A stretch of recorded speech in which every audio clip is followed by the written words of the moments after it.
Yes. Welcome. We're back. Are we sound speed? Excellent.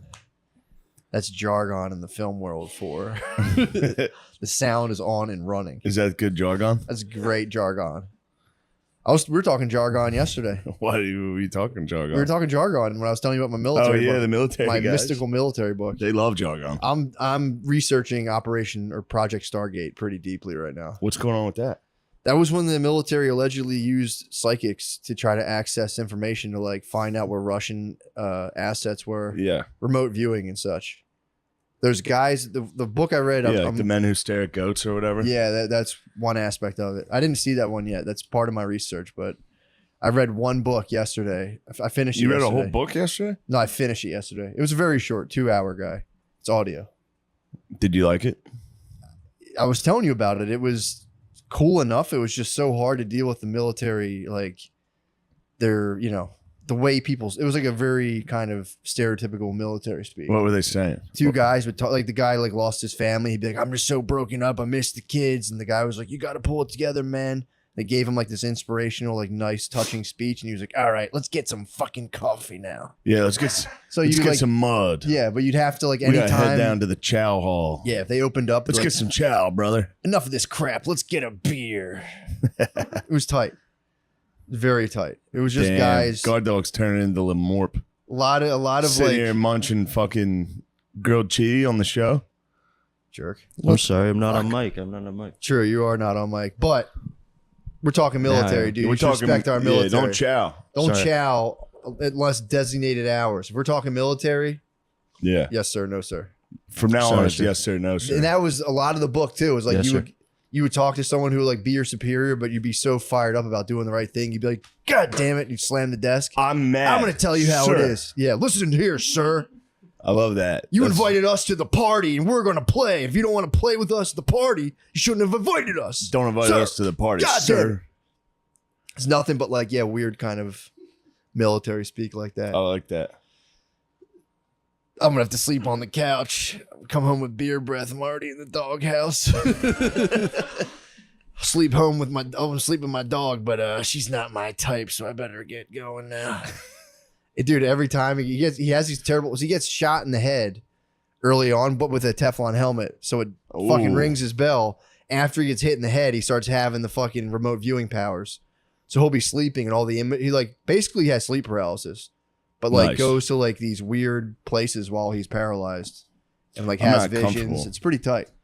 I'm not comfortable. He'll wake up and be like, God damn it, babe, I don't know what's going on with me. I'm not comfortable here. You're not comfy on this couch? No, I'm fine. Spread out a little. You can get comfortable, This is cut it. and move the shot. No. You think fuck it's that. weird sitting side by side, not Yeah, I seeing think each it other? is weird.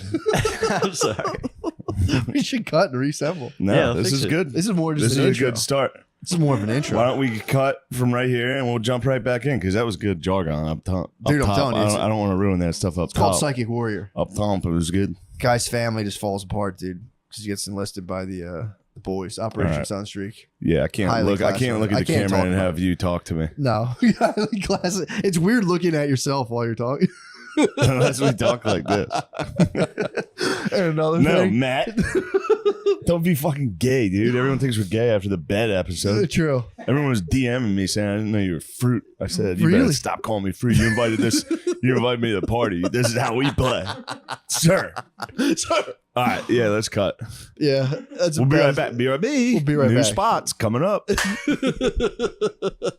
That is very awkward. Yeah, poop. I was gonna record it. We're back. Hey, Now we're we back. can see each Now other. this is better. This is more I comfortable. need to look at you. I need to look you in the eyes. You're my muse. When I look you in the eyes, all the ideas come. I need to see you. So I need to see those baby blues. Nothing, dude. I'm just fucking sleep deprived, dude. I've been moving through levels of sleep deprivation for the Yeah. last 3 years. Pretty tight. yeah. Pretty tight. My nights are like, did you ever play Max Payne? Yes. You know when he like wakes up and like everyone's crying and like the house is all bloody? Yeah. That's like I like go in and out of that all night. I wake up and I see like a baby crying and Brittany's like, what are you doing? And I'm like, ugh. Oh my gosh. She's like feeding a baby and like Maya's crying and I'm just like, and I like bump into her mom somewhere and I'm like, ugh. Sounds hellish. It's crazy. Yeah, it's nuts. It's pretty fucking nuts. I woke up last night like probably 4 or 5 times. I'll like get woken up, then I'll fall asleep in Maya's room on this giant beanbag. I'll be sweating in like a robe. I just wake up, I just have like a boner, and I'm sleep deprived, walking through the nighttime, bumping into people like, yo, what the hell's going on? And I just fall asleep on a beanbag, get woken up again. My wife and like, what are you doing? I'm like, Holy shit. it's crazy. That's my whole every night. That sounds hellish. It's kind of tight. It's kind of, when I hit the beanbag, I'm always like, nice. I pass out. Yeah. Sleeping must be pretty fun though. It's awesome. Get like passing out every time you lay down. It literally That's gotta be nice. every time. Are you ever like, sometimes when I know I have to go to sleep, like I have to get sleep, I stay awake. Every time. Do you hit the pillow and you're just dead? Yes. Every time. If I lay down to read, I get like 3 pages and I just, done. Stops making sense. I was trying to read this complicated book about like perception last night. Passed right out. The only thing I absorbed was like how now they were talking about how like everything you see, people forget there's like a level of like, you know, you'll see like a picture, you see this objects, but then there's a level of meaning on everything you see and significance. And I was, damn, I forgot about that. You forgot about meaning. Significance. The significance of events and objects is like, dude, like 99.9 of them. I'm just kind of like, whatever. Pretty funny. It is. Most of people's time is completely no significance like placed on it, other than being like, this sucks. Yeah. That's like the level of significance on most things. I need to work on that. I keep doing that. Yeah. I'm doing cool things. Yeah. And I keep waking up like, this sucks. I have to do this today. It's cool. Like today's a good day. Dude, I've actually got yes, I downplay the significance of pretty much everything, but I've gotten good at just moving through things that are just like downright torturous. Completely unbothered. Yeah. What were you doing the other day? Dude, I went to the Nigerian festival. Oh. Dude, and again, I'm not picking on the Nigeria. I've been to the German fest. I've been to all these festivals. They're the same fucking thing. Yeah. You just move like deeper and deeper into strange. You feel like particles. You're just bouncing off of strangers. Yeah. For like 2 hours. You walk to the end of it, and it's always just like some stupid just dead crafts. end. And it's all the same. It's like a repeating thing of the same shit people are selling. Yeah. But that's like the German festival. We went to the Nigerian festival. Same thing, but it's just like, I was telling you, it's just racist t-shirts. And it's racist t-shirts and as much dirty looks from old black dudes as you can take. What type of racist t-shirts? Western civilization is a myth. I walked by that and went, what the fuck? Like, is it? They went, Western civilization's a myth. Civilization started in Africa. So I would see that and just be arguing with that shirt in my head for like 2 blocks, being like, yeah, not civilization's a catch-all. They're saying you can have different and I was just like, and I would just get, it was just like, it was terrible. Why is that such a big deal to people? Western civilization? No, like, yeah, the first person was from Africa. It's like, okay. What does that fucking matter? Yeah, and before that, then what? What are you talking about? Yeah. Yeah, we also used to live in the ocean, dude. Like, what the fuck? Yeah, what's the... It's like, oh, I never thought of it that way. Well, I guess like black people are better. Well, it's like, what is that? What is the significance? It was hard black supremacy t-shirts. That was the t-shirts they were selling. Some of them are pretty tight. But I want to get some of them. Just get one that'd be like, white people were first. Just get a shirt that says that. That's pretty much what it was. Yeah, it's exactly. And it's like, But what is the meaning? I think what it is, you ever see in the comment section when they go first? Yeah. It might just be true. first. Yeah.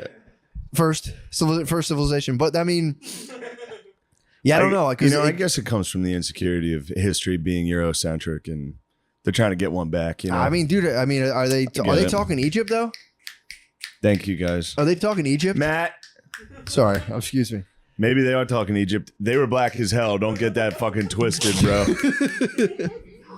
They were definitely not Arabic, Mediterranean people. No, they were black as hell. Certainly. No, they're black as hell. Yeah, it was weird. It was a weird vibe, dude. Their skin color defied all geography. Certainly. Same with Jesus. It definitely defied it.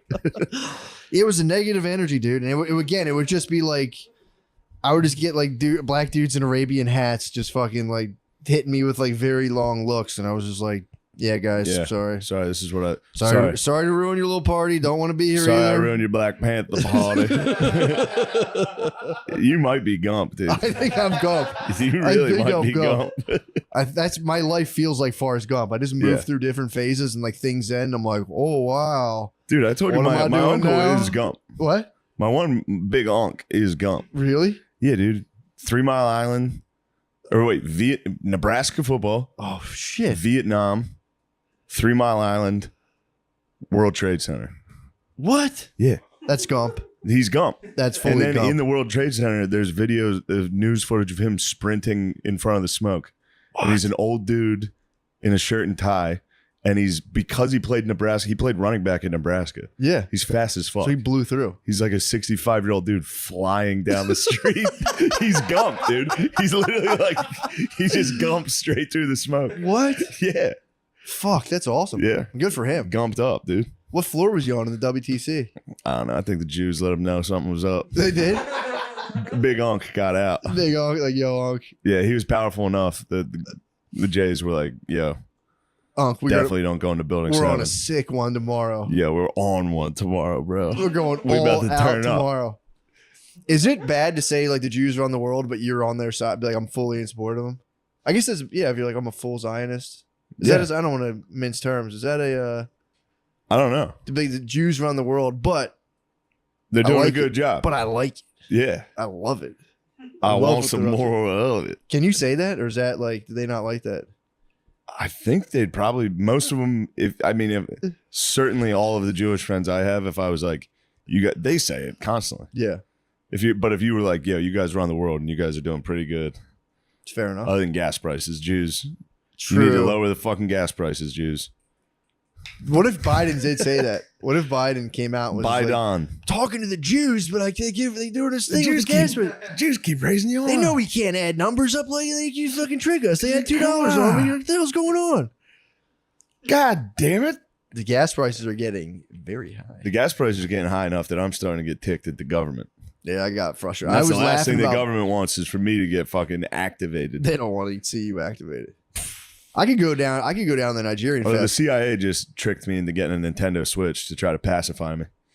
What is They it? could tell What I is was a getting Nintendo activated, Switch? and they were like, "We need to make this guy's gaming setup mobile. We need to let it." Oh, that's what it's like. The Game Yeah. Boy. Yeah. You got the super nice Game I Boy got the super nice Game Boy. headphones. No, but it's got Bluetooth. You can connect.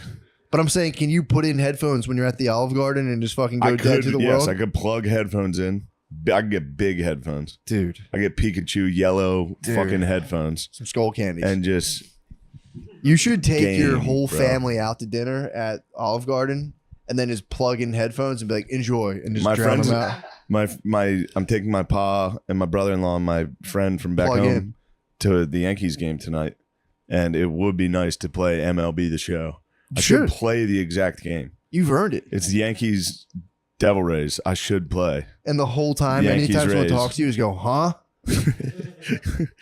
Oh, yeah, definitely, for sure. It's going well. That'd be funny. My Dude, dad would be like sad.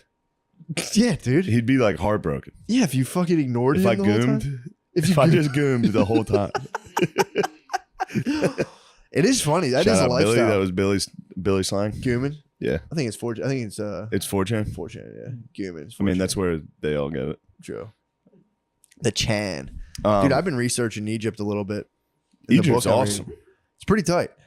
It's pretty tight. They're talking about how they would bury everybody. Like if you were a king, they would bury like Your squad. hundreds of people. Yeah, with you. They'd toss everybody in. Hundreds, and they would like look through the remains, and then like some people would, like some wives would just fucking nobly just kind of, you could tell that I think you're supposed to keep your hand like this or like in some posture, but then they would unearth people who would be like completely terrified. They fucking they were Because bummed. they didn't have like big excavators. It was shovel by shovel.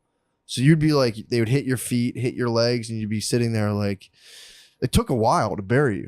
Oh god. So you just get like, tossed in with the king, the pharaoh. Yeah. And dude, it's pretty tight. They used to sacrifice, like their religious ideas at the time were that like the pharaoh was like when they said like the pharaoh was God, it was like there was the pharaoh was like this cosmic entity. And then if the dude acted right, you would embody the pharaoh and become the pharaoh, and then they would just kill you. Like every 10 years, they'd just like throw you in a well or like chop your head off and throw you down, or whatever they did. Just bury you alive. Yeah. And you would be pumped on it. You'd be like, yes. Yeah. I did it. That'd be nice. All your hoes, dude. All your babes. When I die, my hoes are coming with me. They have to. I'm going to make sure of it. They have your eunuchs. You get buried. Imagine getting buried with like 90 girlfriends and like 10 eunuchs. And then a bunch of like interns or whatever. The interns built the pyramids. All your interns, dude. Like, no, dude, your opportunities. Yeah, they work for free. Those are my interns. They're like 25 interns. It was probably like 100 interns, 60 dude. Imagine having 60 dickless men around you. Just to consult with. Like, I don't know. Let me consult all my dickless men. Just be like, dude, I cut my dick off. I know what's going on. You made them cut. Yeah, you would know what the fuck was up. Yeah, dude. If you didn't have your dick and nuts, yeah. You would genuinely be like, all right, pure. Pussy, You'd have you're nothing thinking about else pussy to do. right now. Nothing. You're else trying to be do. cool right now for pussy. You're fucking up the pyramids. Gone. You need to work harder on the pyramids. Gone. Yeah. Also, imagine having like 40 girlfriends in front of all your dickless men. It'd be nice. Like, how much money do I have? Dickless men, count my stuff. Sorry, I cut your dick off. All of it, sire. I'm sorry, I destroyed your entire family and then cut your dick off, and then you worked for me. Those are the rules, though. Those are the breaks. Eunuchs. They were like, if you could get a good eunuch going, you could fetch a nice price for a good eunuch. Yeah, they're hard to come by. I'm sure. I mean, because most times you cut a guy's dick off, it'd probably go away. sour. Yeah, they either pass away. They pass away a lot. Or just a moody eunuch. That must stink though. When you have like a eunuch and you're like, this guy's gonna make it. And he's gonna be smart. 3 days later. Yeah, I mean, you keep cutting the dick and nuts off of children, they're gonna bleed out a lot. You just gotta hold them upside down after you do it. Damn, man. Imagine getting buried and you're like, I always loved you. I always liked you. You're my favorite dickless man. Yeah, but you'd be the king's dead. You're just standing there like say this is him. You're probably like. Just slap him in the face one more time. You think dude. you beat your eunuch? I'm saying the pharaoh's dead. I'm the eunuch. Oh, my whole life I've listened to this cocksucker. Just right before they buried me, I'd be like, cross his fucking dead face. Yeah, but a lot of them. I'll see you in the next realm, dude, and I'm coming for your dick and nuts. True. I'm coming straight for your dick. and nuts. They thought they were like, this dude is like, that dude would have been like the portal the Pharaoh entered in through, and like they were like this. The Pharaoh walks. Yeah, but they had their dick and nuts off. They knew he wasn't the portal. Once your dick and nuts are off, True. You're like, this is bullshit. True. Once there's your no dick way and nuts this guy. removed, Yeah, that might be how you use the rest. You know, like we only use 95% of our brain. Yeah, I think 95% of our brain, or we use 5%. Certainly. It's probably once you stop making cum, it's just like it all comes online. You're like, holy fuck. Yeah. The Pharaoh's not God. The Pharaoh, some dude. Well, then what the Pharaohs ended up doing, because they were like, kind of sucks getting slain ritualistically, and then they started just having festivals where they would let someone be a pharaoh for 10 days, and the guy had total power. But then after 10 days, they would fucking ice the shit out. Oh, they fucking did Make-A-Wish. They figured out how to make a wish, and then they would ice the shit out. The Egypts did Make-A-Wish. Pretty much. So they let it go. Right. Basically, like the Romans did. What was that Saturnalia? Where they would like, oh yeah, the slaves. The slaves are the interns know more than us. Yeah, they would find some dude, and they did it in ancient Egypt. They would just have like one dude dude, he could put. We should people have a to death. Saturnalia episode. Let the boys. Let the interns fucking take control. That would actually be pretty sick. Yeah, a good episode. You two would have a good Saturnalia. That'd be nice watching you boys work. Guard Dog gets so weird. Dude, that's the number it's one. Not Saturnalia yet, dude. Watch your mouth. Don't backtalk. That's the do it of being weird. Yes, I'm not being weird. No, it'd be funny if you guys did an episode again. I'm not being weird. We gotta cut your. He smiled and rubbed his hands. We gotta cut your dicks off, dude. Yeah. So get you guys humming on all cylinders. cylinders. His meat. It's already gone. What happened to your penis? It's gone. I did it for the boys. You got your penis off already? Yeah. That's why you're such a good artiste. Thank you. I try. Now without your penis, you're like Van Gogh. I just focus fully on it. We gotta. I mean, would you guys consider getting a sub incision? What is that? When you what's cut that? up the middle of your dick and like let it bleed out a little, then cut it like sew it back up. Sure. Just getting a nice scar. I do it for the dogs. Yeah, I'd do anything for you guys. That's the wrong answer. Like, no, you're not touching my penis, guys. Yeah. The hell? What are you guys, freaks? I just care about the cast. That's true. I'll do it for the sub greater in good. size. I had a nice trip. I was in Los Angeles. Oh yeah, you're out in West. You're out west. I got to hang out with the dog, dude. Nate Diaz. Linked. I did it, dude. What's I up? joined Steve Gerben with Nate Diaz. Dude, what was that? You know what that was. It was exactly how you think it would be. Gerben wore like a wrinkled Old Navy flannel button down, short sleeve button down to Like a cholo? to dinner. I mean, That's West Coast Gerben. It was West Coast Gerben. Dude. He was great. Gerbies was afraid to fly. Oh, He's afraid to fly. How was that? I meant to ask you It about was that. so fun. Yeah, I was What'd texting you hit, you. I what'd was you like, hit him with? right before takeoff, the pilot gets on. He's like, looks like we're going to be hitting turbulence throughout the flight. So seatbelt's going to be on basically the entire, like he was like, this is going to be a rough ride. That As would soon be as he said it, I just looked at Gerben like, You ready? How You're close? gonna die. How close were you to him? he was directly behind me. So I was reaching back and grabbing him. God, I would sit up on my seat and turn around and look at him. Yeah, it was that fun. would be fun to go down. Just to torment him the whole time. Like, yeah, we're actually. I told you, we're actually gonna dying die. now. We're actually gonna die. God. Sorry, dude. Yeah, you shouldn't have got on the plane. This was a risk that you should have. You agreed. knew. You knew this You was a risk. knew in your heart that you were going to fucking die in a plane crash. And you were right. And you cursed me and got on a plane with me. What the fuck, Steve? Steve, you blew it. Yeah, Nah, but how was he? Gerben- How was Gerben he was handling? great. How was he handling the turbulence? Gerby, I'll tell you what, Gerby's a real party pooper. What? He doesn't stay out late. Although he did party the first. There was a sick pool at the hotel. Gerby's had a couple drinks and he gets Really? loose. He was like a Very Jew in fun. Miami. Yeah, He dude. unbuttoned the flannel a little. We're at it's called the Roosevelt Hotel. It was fucking That sick. sounds nice. It's like hot LA people around this pool. Yeah. Me and Gerby's come down to the pool, dude. The two kings. Just dude. luminescent kings, dude. Just the two pale palest kings, dudes on dude. earth. With two of the fucking grossest dudes in the building. You're men beyond the wall. Gerben comes down with his fucking goggles. He wears goggles. No, He wears fucking Why? tight Speedo goggles. Why, dude? And he got Why? in the pool No. and sat in a fucking tube, dude. He got Does the he tube. wear them as a joke or he No, genuinely? he's wearing them Why? because he has one contact because he's got one fucked up eye. Does he have monocle speedos? He has a monocle contact. Does he have like a Yeah, monocle? basically. You should do monocle So you speedo get a goggles. patch fucking Speedo. That'd be fucking nice. You can't wear speedos without looking absolutely ridiculous He looked- unless you're an Olympic swimmer and like a speedo. He looked insane.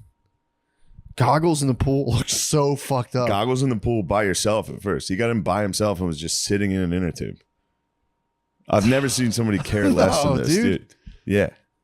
That's funny. Then he got hammered that night Did he keep the goggles on? and he brushed his teeth with his preparation H. no. Yeah. Kirby's had a trip. And then How'd yeah. that feel? Probably felt great. fucking insane, dude. The taste of that. Oh, Yeah, because his fucking contact was out. Kirby's has fucked up eyes. true. Yeah. That's fucked up. But yeah, I was happy to see just him and Nate Diaz in the same room was all I've ever wanted. That's literally fucking- the dude, opposite. that's That fucking- was the yin and yang. Yeah, We're for the sure. opposite of people. The most opposite of two people. For sure. I've never seen a difference. It's full of Enantiodromia. Oh man, the That's squad, an Enantiodromia, dude, the squad I brought to. We went to dinner with Nate and his friends. Yeah. The squad that I brought was Francis Ellis, Ian Nice. Fidance, Nice. Steve Gerben, and McKeever, and me. Again, We sit down. Francis goes immediately. And the whole time I was like, Finance is going to fuck this up. yeah. He's easily the number one guy who's going to ruin this and be like, Nate, do you like ska? Oh, he fucking is so annoying. Because he's happy. So it's annoying to be around. Bothers And- you. Yeah, he's enthusiastic and happy. Really? Ian? You're gonna He's catch the He's a bug. great dude. I know. You're gonna catch the bug. Yeah. I don't think I am. You listen to You would Mighty think Mighty I would You listen be. to Mighty Mighty Boss Tones lately? No. Pretty tight. Finance rides a bike around with a fucking he has a Bluetooth speaker. Jam ska. He jams. He's the only white person on earth that does this. Dude, we gotta start. It is time for White Kangs to start blasting on Bluetooths. See how they like it. Just ride up on the Adunde See how Festival they like with it, Mighty Mighty dude. Ballstones on our mongooses. Uh, No disrespect. we sit down immediately at this table. Francis is sitting. We had like a square table. Francis is sitting across from Nate, and he's like, "Nate, Oh boy. I have a story for you." As soon as he said it, I'm sitting You across. tell me like, a punch. You I was talked like, about getting shut punched. the fuck up. No, he told some story about getting cheated on. He's like, my girlfriend fucked a guy at the Nice. time, and Nice. then he and I talked it out. What did he say? That was the gist of the story. While he's telling the story, I'm sitting there like, stop. What the fuck are you doing? What was You Dia ruined the saying? cool time. And Nate responded by being like, oh, you talked it out? I would have fucking killed him. It was Dude. like, nice. Good story. His Francis. Twitter is so fucking funny. Whose? Nate Diaz's Twitter is just him being like, that guy's a pussy. Fuck that. His Twitter it's is the the best funniest Twitter shit. on earth. It's him is like, fuck that guy. Yeah, fuck you. Oh, that guy's a loser. Yes. It's him being like, I would beat his ass all Yeah. day long. It's all it is. Yeah. Then him retweeting whatever, but it's him being like, that guy sucks. Yeah. He's a pussy. There's Nobody dudes can fight. Yeah, because there's dudes fighting. They're like ducking him. They got him on ice, dude. Let him fight, bro. He's a money fight. Yeah, it's fucked up. That was so funny. I was certain Conor McGregor. Whenever I see like a montage of a dude winning, I'm like, holy fuck. Yeah. No one's going to beat this guy. Yeah, of course. And then Nate Diaz He'll beat never the fuck lose. out of him. Nate Diaz whooped his ass, dude. Made him quit. He made him roll over and quit. I mean, dude, they edited the shit. They were like, Mystic Mac, he can predict. I'm like, damn, this guy can definitely predict He's gonna whatever's call going to it. happen. He's got his ass kicked. Yeah. Turns out Nate called it. He was like, it's going to be a long fucking night for this dude. I'm going to beat your ass. It was a sad night, dude. That is very funny. Mystic Mac's never been the same. No, dude, you can't. He killed him. You did. He did. Because when you Now talk he's that much now he's shit, out of his mind, dude. you're like, you're a loser. Did you see the video of the guy who like stunk? It was like a small, I don't know if it's like a Mexican boxer, but he stunk at talking shit. He came out and said, yeah, I'm gonna beat your fucking ass. And like he sucked at talking shit. Yeah. And the guy was sitting there like, all right, and then just beat the fuck out of him. Wait, the guy who? Oh, wait. It was just a boxer. A dude was trying to talk shit. He was trying to really, he's like, Poorly. and like you're, and he just did so bad. And He the was other like guy was like, all stuttering. right, I'm going to fucking kill you. The guy was literally laughing at him while he was all like dripped out and was like, yeah, that's why like when I come in, I'm gonna beat your ass. And the dude was just like, all right, man. Yeah, what are you doing? Whooped his ass. Sucked. So that was a big victory. Got That's to link pretty the tight. boys. Got the boys out Well, it there. was exciting because it was a incidental running. Nate and his Really? bros just happened to be at the same hotel. That's tight. So I was about to come down to the pool, Yeah. and McKeever and Gerben were already down there. And McKeever texted me, was like, I'm 90% sure Nate Diaz is here. I was up in my hotel room like, yes, I have to take my Nate Diaz t-shirt off because I was wearing one. Fuck. That's all I have. Yeah, true. His buddy Nick sent me a box of Nate Diaz t-shirts. What are you gonna do I now? have 3 t-shirts and then 15 Nate Diaz represent t-shirts. Yeah, what are you gonna do besides wear 'em? That's what I wear. So I was like, all right, I can't wear this. If that guy's down there, I can't wear this dude's merch. True. What'd you switch it up to? Cool Nick Rashford t-shirt that he gave me. Tight. So I a different guy's t-shirt. And I came down and I was like, oh, fuck, he's not going to remember me for sure. He's going to think I'm a dumbass. And I like walked up and I was like, hey, and he was like, Shane, what up? I was like, yes, this is the best. Do you want to hang out? Oh, what are you guys doing tonight? Do you guys want to? Yeah, sure. I'm down for whatever you guys are doing. Yeah. I'm such a bitch. Nah, dude, that's tight. I was so happy. That's fun. I was so happy. Pool Oh, parties you know, are the best. So then we're out to dinner, and I was like, "Oh shit! These guys asked me to do a show. Do you guys want to come see me do stand up?" I had a couple glasses of wine, Really? and I was like, "Don't worry, I'm gonna get on stage, show you guys. You guys have never seen me do stand up. Turn it around. Just watch. You guys are gonna think I'm cool." I get up there. I go last on this show. Everybody's bombed so far. Terrible crowd. I get on first 2 minutes. I'm killing. Nice. First 2 minutes. So after those 2 minutes, I start showboating a little. I know Nate's in the crowd. I want to look cool. Yeah, I was yeah. like, maybe it wasn't the crowd. Maybe it was you guys. Hit him with a little fucking, I'm a New York guy, dude. This is a little, I'm not one of you LA pussies. This is a little different. Damn. Then I proceeded to bomb for 13 minutes. It was so bad. What lost him? Probably me getting arrogant. Rubbing it in 2 everyone's minutes, face. being like, maybe it's not the crowd's fault. Maybe you guys kind of suck. Anyway. Oh, and the crowd was like, we don't like that. Yeah, and the crowd was like, who's this guy think he is? No, I think it was probably just poor performance and alcohol. True.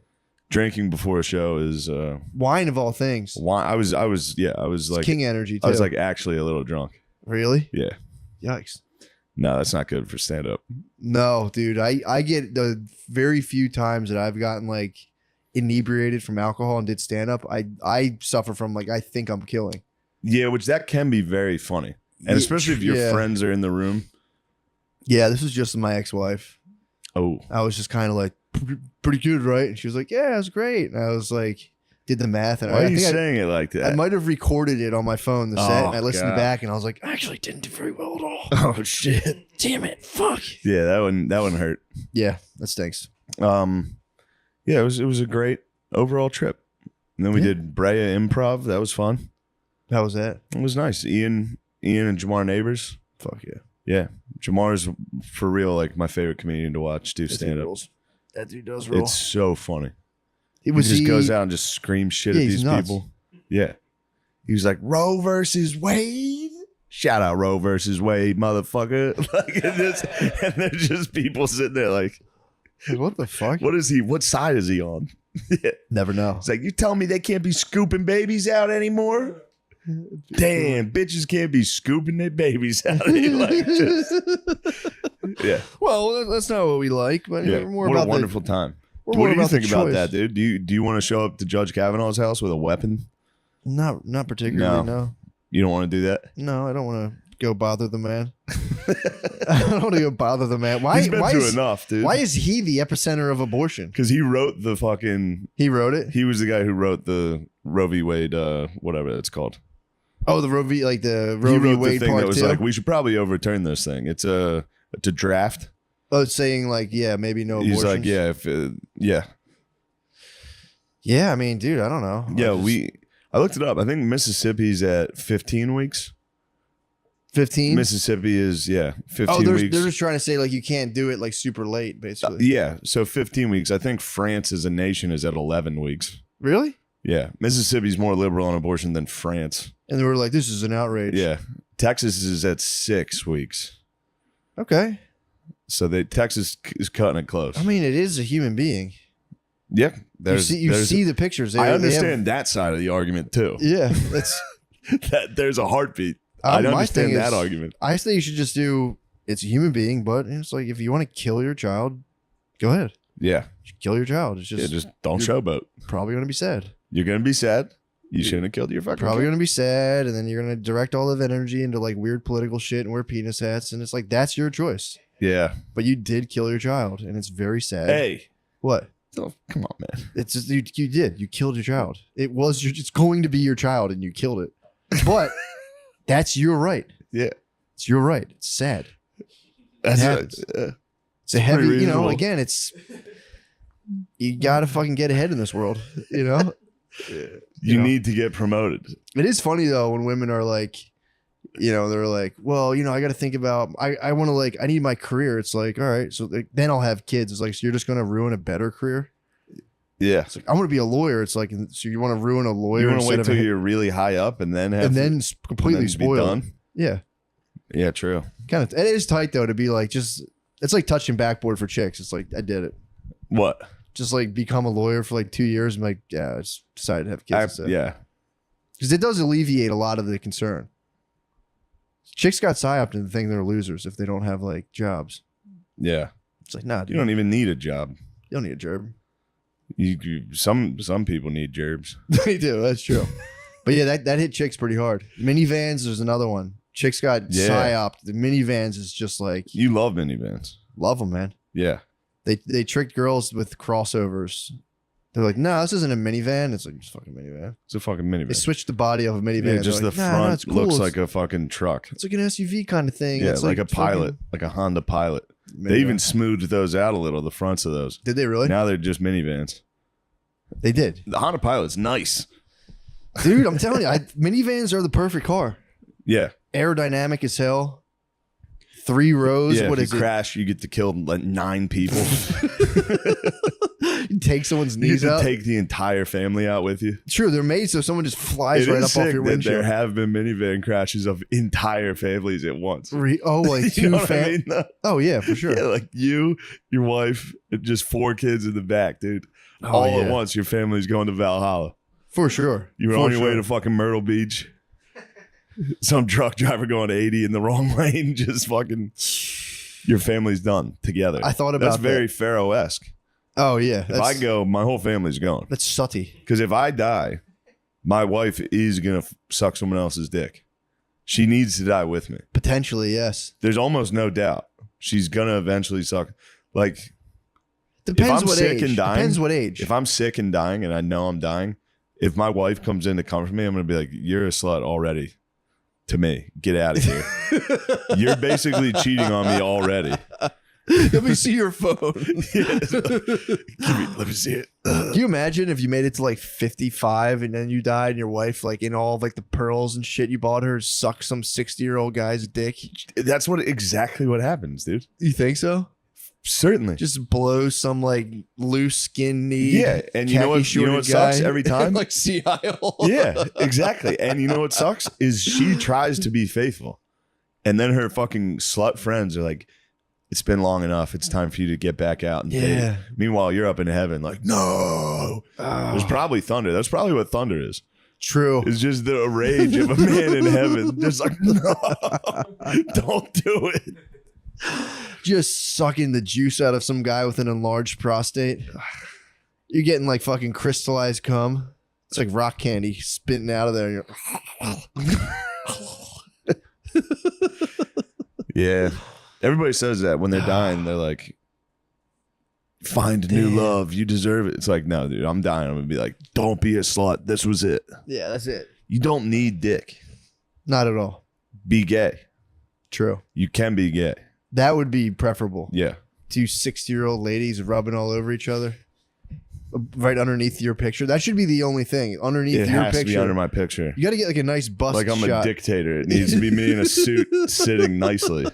and them just scissoring underneath Yes. it. Doing hand stuff, mouth stuff, using Toys toys. off, mouse off, breaking out toys. I got out of my toy phase pretty quick. You got out of your toy phase? Yeah, I haven't been using the toys. Why not? I don't know. I guess I've been gone for a month. Bust so- them back out. Yeah, that reminds me. What? Dude, you Could be reminded toy me. time. I caught a fucking so again, you know me, dude. I've been keeping it tight lately. I On caught what? just no porn. I can't, dude. I'm telling you, I pull it up and I just go like, I don't get like disgusted by it. I just see it and it's just so much. I'm like, It saddens you. yeah, the stuff you have to filter through is just like, dude, I just won't jerk off. Like, I'm not gonna die. I got hand release, hand and mouth, not bragging. Intermittent hand and mouth. That's Dude. You know what's nice about that? Hand by itself, not great. Hand and mouth. Hand is better than mouth. Perfect. Well, Once it's all spitty, dude, you yes. get the hand. Then that's when the hand release. The hand is usually what causes me to release. Well, here's what happened. So the mouth is a nice relief from hand, but just mouth is like, my penis is too sensitive. You get like, And it gets a little soggy, So you keep dude. jumping The last back thing you and want is a forth. soggy penis. You want soggy peen. Then you get hand, and then you get you're whoa, and then you go. Hands that you. Then you go back to hand. You go, I wonder if I'll get more of that mouth. Then you go, oh, I got more It's of that coming mouth. back. The back and forth, back and forth. I could have finished mouth, but I tapped my babe and said, hey, just warning, bust that hand back out. You're gonna want hands. No for this. desire to blast her in the mouth. We're on the 3rd floor. She had to walk all the way downstairs. I'm like, hey, just heads Yeah. up. And I get most times I go, hey, hand that over to me. She's Oh, co-piloting really? towards the very You end. take the sticks. I You take- land the plane. towards the very end of You the, land the plane. towards the very, I let her let me launch, and then I go, move over, Yeah. cadet. Yeah. Step aside. Yeah. But You yeah, take your dude. sleep. You're the pilot, dude. You take your sleep mask off. You go.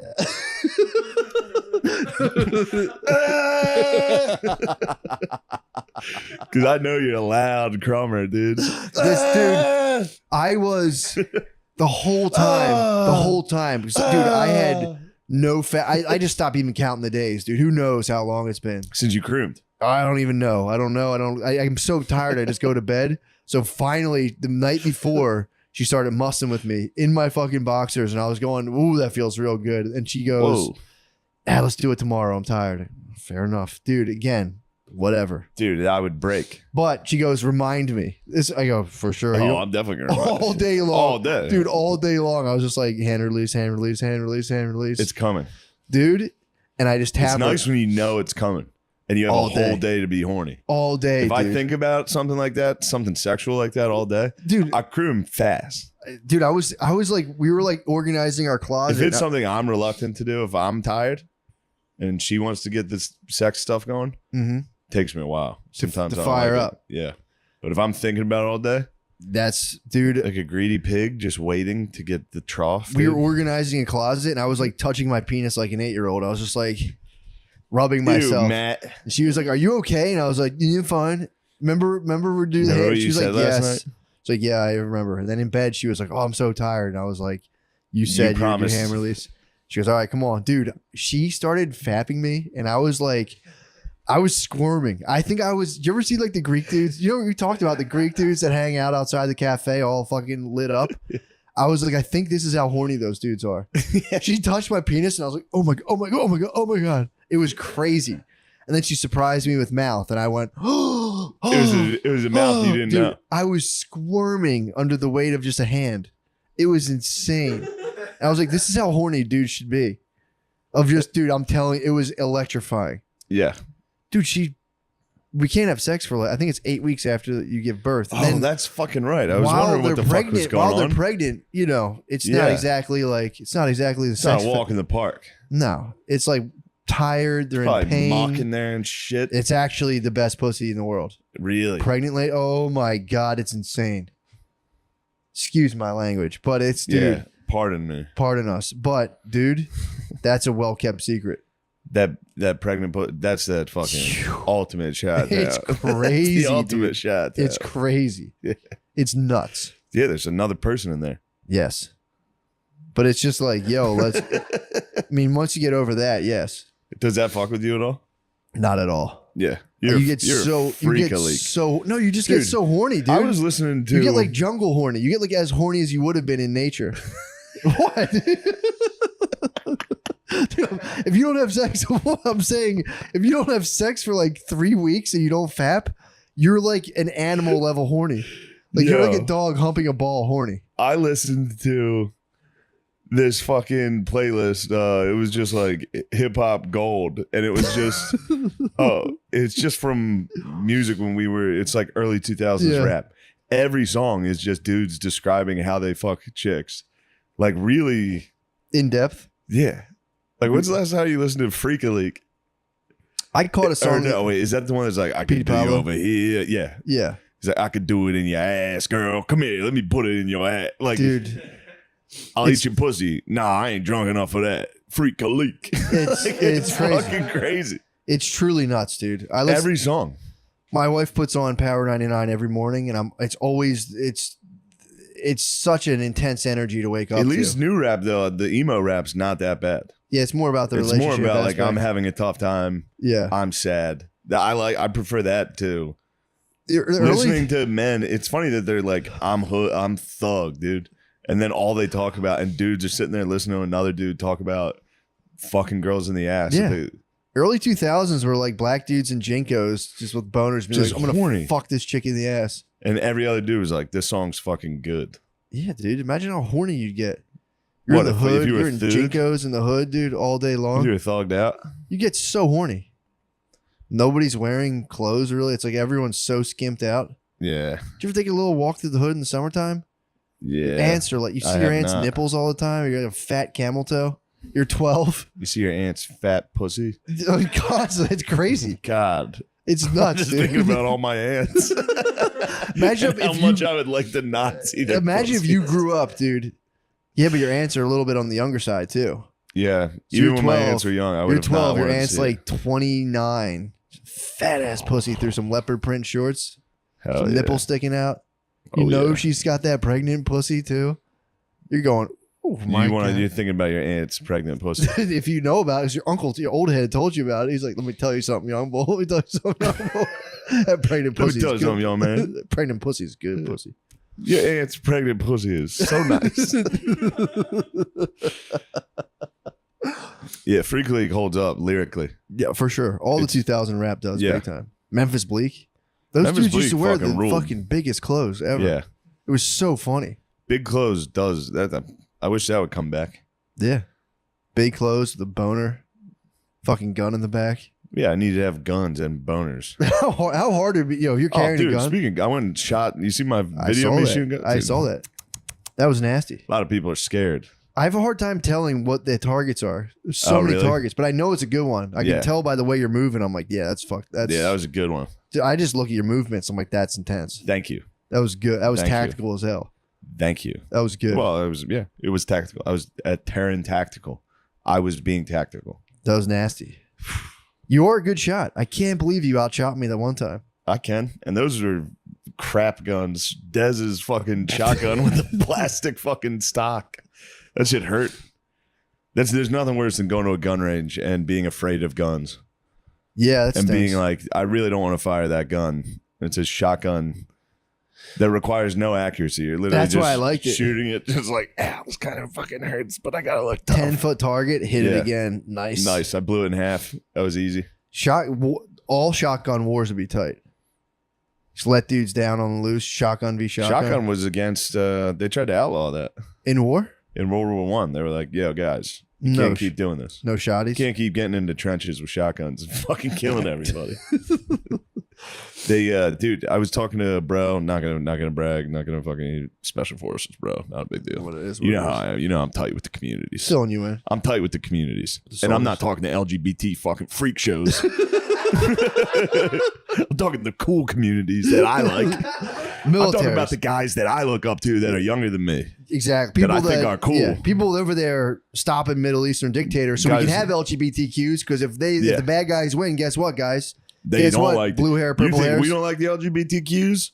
We're Wait till fighting. you see We're what- fighting for your freedom, dude. Yeah, they can't handle the truth, dude. We're podcasting to entertain the troops so they can fight. So they can dance in The front dictators. of. They can go do fucking drag shows in front of kindergartners Yeah, exactly. because there's the guy on the wall protecting them from the fucking. They don't know. the They don't Arabs- care. They don't care. It's World War Z, dude. The Arabs are trying to crawl over the wall to get you. Trying to get in here, man. Trying to get in this fucking. Yeah, man. But- trying to megaphone the fucking tunes on us. We're like, They were trying to outlaw. we're trying to have Lizzo. They're trying to have. We're like, dude, Yeah, we're can like, we listen guys, to Lizzo? can we turn that off? Because Lizzo's fucking hot. Hot as fuck, dude. So you were listening. You're talking to the boys That was all satire. for sure. Just so you know. No, Uh, Lizzo's hot as hell. We were listening, or no, I was talking to the boy, and he was telling me about how, like, they were, because I was making fun of them for using, like, silencers and lasers to shoot, like, some fucking kid guard in the middle of the night that's, like, holding a gun that's bigger than him, like, just With like a a bunch of dudes, like, clear, go. yeah, Like, it they was like a just- military jacket and cargo shorts. yeah, just a kid standing. No. But then they were like, yeah, they like tried. The UN like tried to be like, you guys, you got to stop using these lasers, and What? you can't keep sneaking up on these dudes and fucking them up. What? What do you have to do? Announce yourself? Yeah, they're trying to. I'm back. Yeah, Is that what you gotta hello, do? boys. Yeah. It's us. Yeah, Entrance talking music about the would be gun we were entrance finding. music would be tight yeah, that'd be sick. before the attack. I just mean, fucking- Flight of the Valkyries, all that shit. that would be nasty. The gun I was firing at Terran Tactical had a red dot, and you couldn't miss. You literally couldn't miss. Oh, it's a dot. Yeah. With the pistol, the gun had no kick. You literally just pointed it. It was That's pretty tight. scary. Really? Your guns go bang bang. Mine go Mine go blat. My guns go blat. no. Mine go. Blat. You'll never hear us coming, bro. True. Blat. All right, that's good talk. What else you got? Dude, I'm always at this point right now. I'm just holding on. Just holding on, dude. I just got You are riding the bull. just got a couple. I got another year or so. I'm mapping it out. Got a year. Good to go. Green light. Yeah. Green light. Then Go, what are you gonna go, do with go, the green go, light? go. What are you gonna do? I haven't decided that yet. I don't know. You're gonna hit the road. I don't know. Maybe we'll see. This time you're gonna go. Dude, working base. I was You driving hit up. the Tyreek Hill on the family. When you driving up here was like microdosing, leaving your family, getting a 2-hour break, like driving up. It's like, whew, man, You see how they do it. dude, you're on.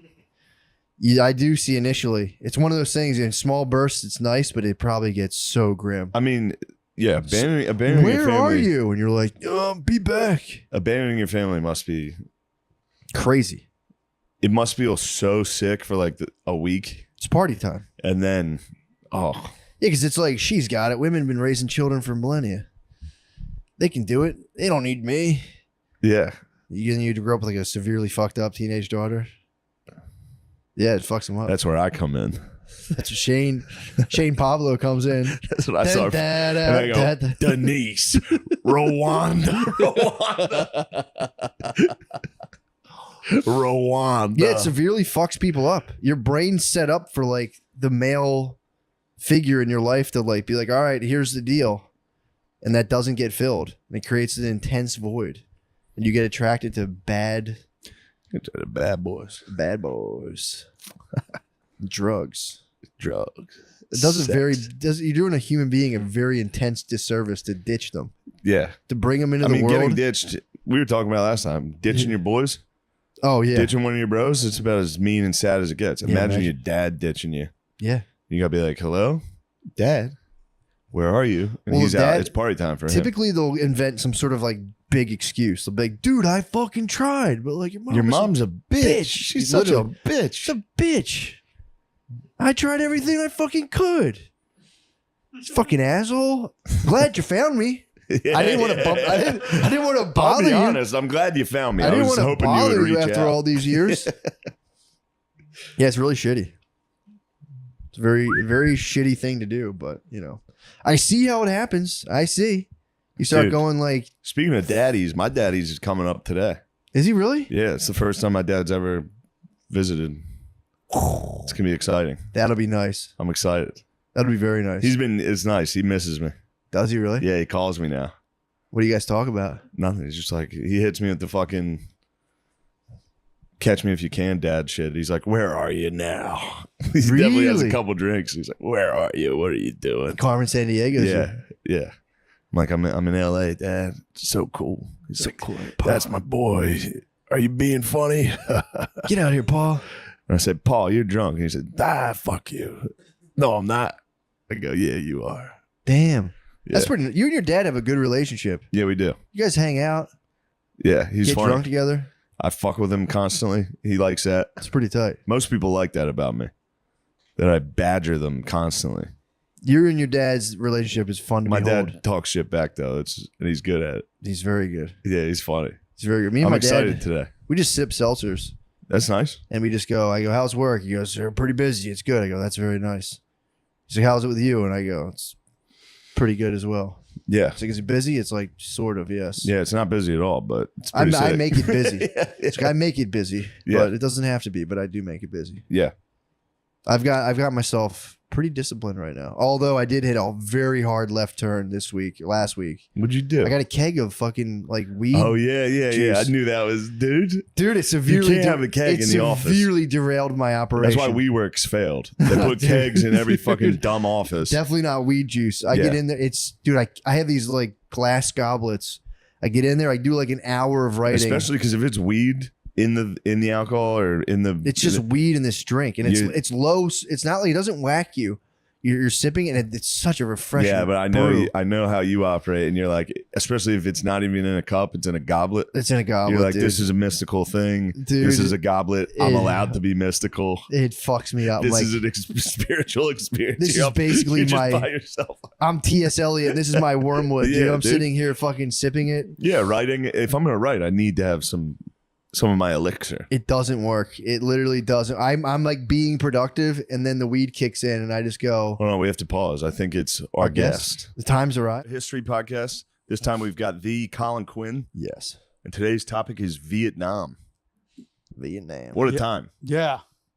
What a crazy time. Hey. I mean, in some ways, I feel like it's the most important. It changed everything. Plus, it was at that time, you know? Yeah. But it changed. I always feel like these things have like bigger, like what comes first? Vietnam makes people Was it a revolution where everybody's like, we're fighting against the system, or was Vietnam the thing that triggers it off? And would it have happened without Vietnam? Would the 60s have happened without Vietnam? Yeah. Because Vietnam, as you know, I'm breaking out my extensive knowledge, started for America in the 40s. Yeah. And it was because we were helping France, because we owed France from the Revolutionary War. The thing I've looked into, dude, France dragged us into this to the point I had that's no like, idea.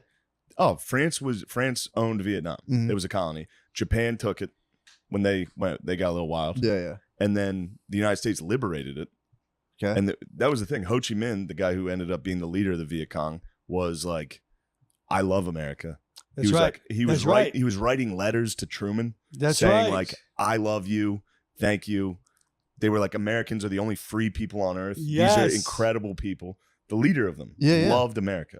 Yeah. And then he started, this is the craziest part. So France goes back in after the war and is like, we're taking it back. And America was like, Come on. don't do that. Yeah. And we were kind of siding with Ho Chi Minh and the Vietnamese. And then France was like, this is the beginning of the Cold War. So France is like, hey, if you guys don't support us, maybe we'll start listening to fucking Russia.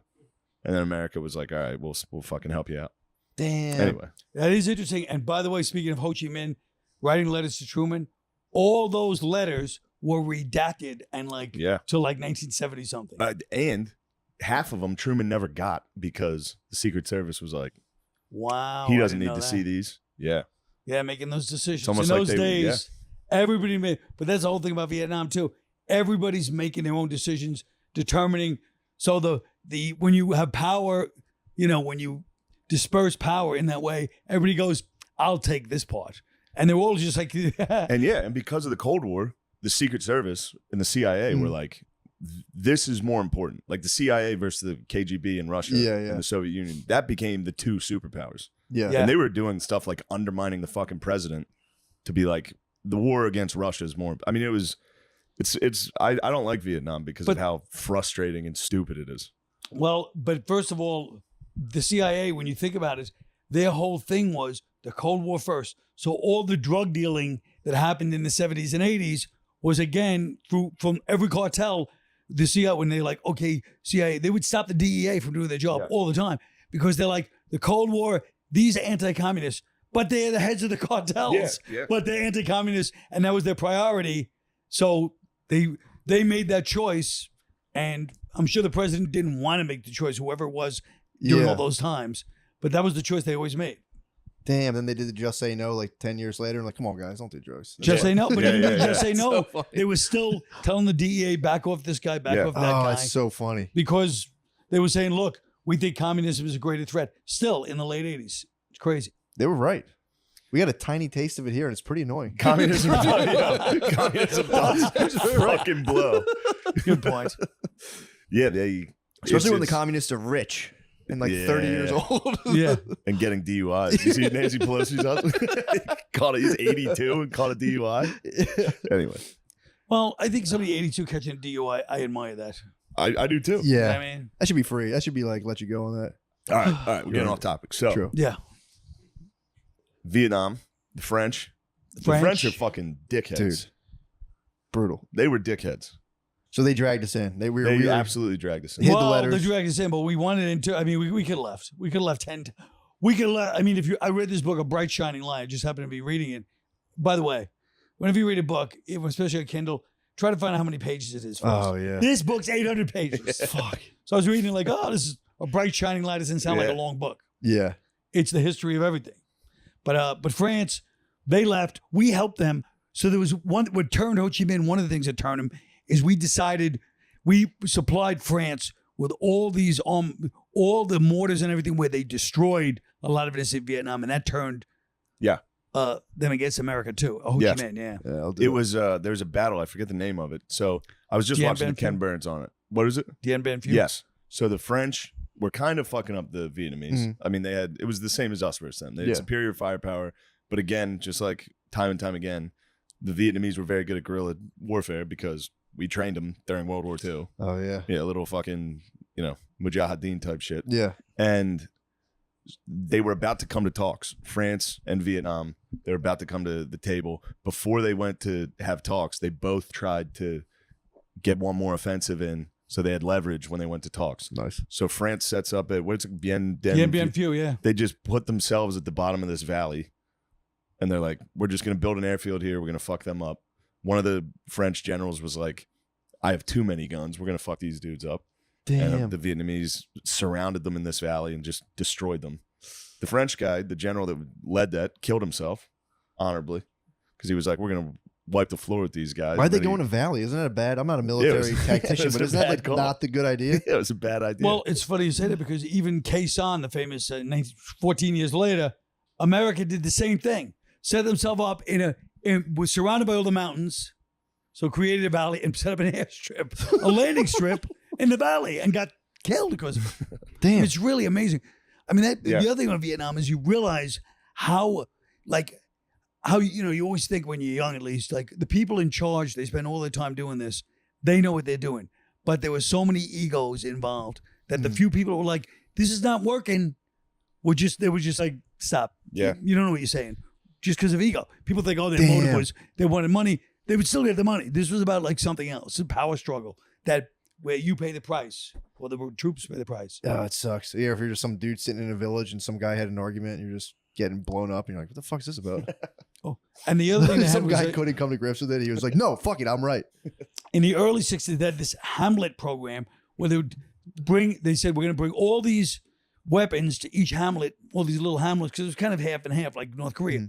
And they brought all these weapons to all these hamlets and said, look, you're in charge of the weapons. And it was all American-made modern stuff.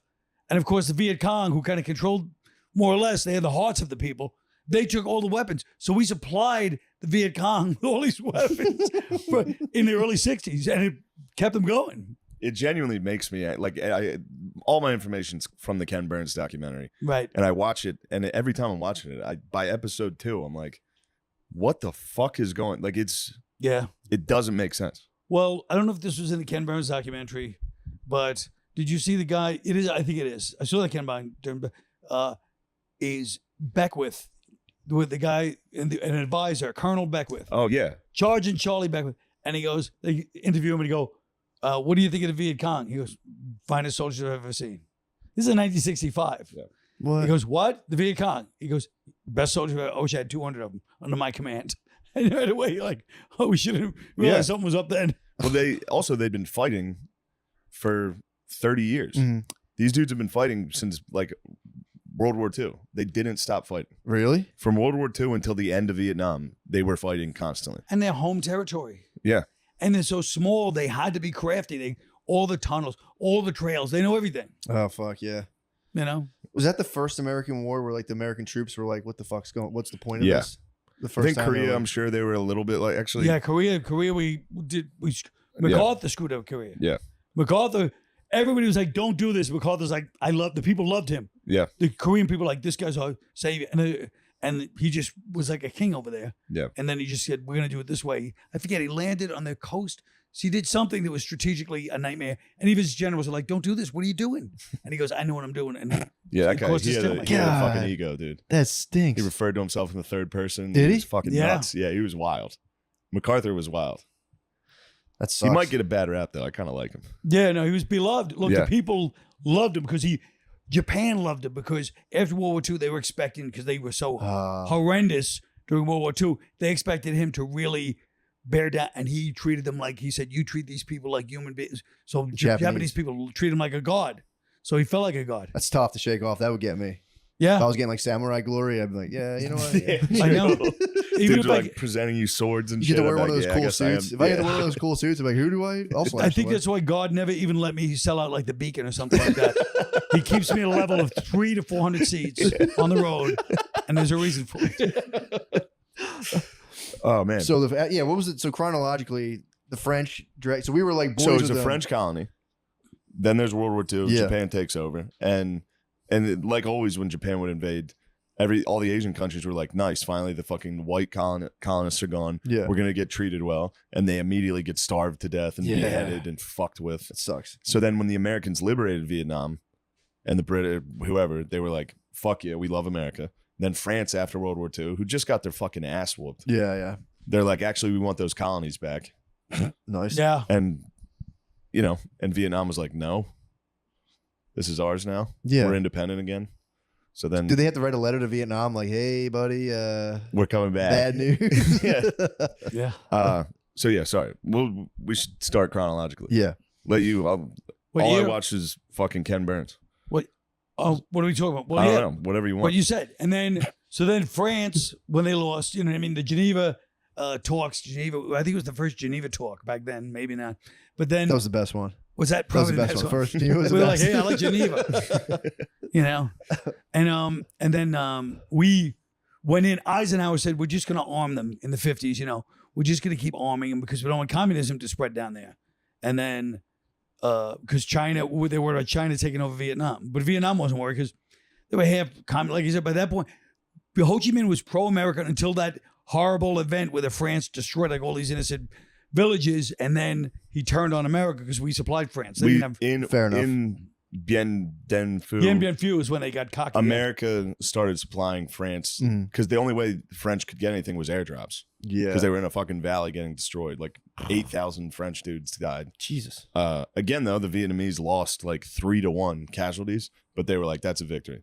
Yeah. That's They what, would get fucking wiped out constantly. yeah. That was. What was that one quote? Like, all we have to do is just stay here and just die. I mean, yeah, That was one of the Vietnamese soldiers. Like, all we have to do is just not become extinct, and we win. It was like, It's great. yeah, that's tough. Well, that's That the sucks. problem with everything, right? I mean, anytime you go anywhere, the people that live there, they have nowhere to go. Yeah. So they're like, well, you're trapped. A trapped rat is going to fight to the death. Yeah. so But then, yeah. it got to the point where they're talking about like the United States was literally funding 80% of the French versus Vietnamese war. We were giving France 80% of the budget to Damn. win the war. Yeah. France sucks. France did a bad job, and then they left, and then we decided it's such a weird. I look at it so like psychologically, like what I understand about the domino theory was part of it, but Yeah. the psychological mindset you put yourself into. There was this guy Harkins, the general. He was the guy that ran it. He is really responsible in many ways because we go back and tell the president and these guys it's going good, but even then, the presidents, the ambassadors, they all went along. It just goes to show. I mean, I quote my mother all the time. I rest her soul, but she used to always say, "People," and I see this deeper and deeper in everything. And this is a perfect example. People are attracted to bullshit, and if you offer them something that's quality or truthful and bullshit, they go for the bullshit every time. And I said to my mother at the time, I go, "That's true most of the time." She goes, "I didn't say most of the time. I said every time." And Vietnam's a perfect example because he was this guy Van. This whole book, Bright Shining Lights, about this guy Van. It was in Vietnam he was the early guy, and he's like, "Look, we're going to lose. Here's what's happening. The Hamlets, we're giving away our guns. The communists are taking, we're bombing village. We were search and destroy in 1963. Jesus. And he goes, we're losing everybody. We got to either win them over through like social revolution, the corruption of the South Vietnamese. They're taking everything. Their special forces that we trained are destroying people. This is terrible. We're losing." And everybody, even the people that kind of knew better, just went like, "Oh." And then somebody else like, "No, we're just going to do this." And they're like, "Okay, let's do that." And it wasn't that it was easier. And they almost like will themselves into like, if you've ever been involved in like a TV or movie project, right? And everyone's sitting there and you start out going, "It's got to be this."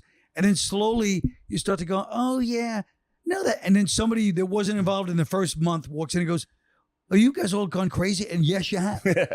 And No that's one what I wants to feel say like. it sucks. They're like, no, this is good. You start to believe it. Yeah. You get in this stupor. And that's what I think happened in Vietnam with our military. I mean, You're on the set of Aquaman 6 and you're like, this still's good. this might be the best picture. And you ever go to a screening of a movie? No. And then I've gone to screenings of movies, Mm. and you'll sit there and be like, "That movie was really good."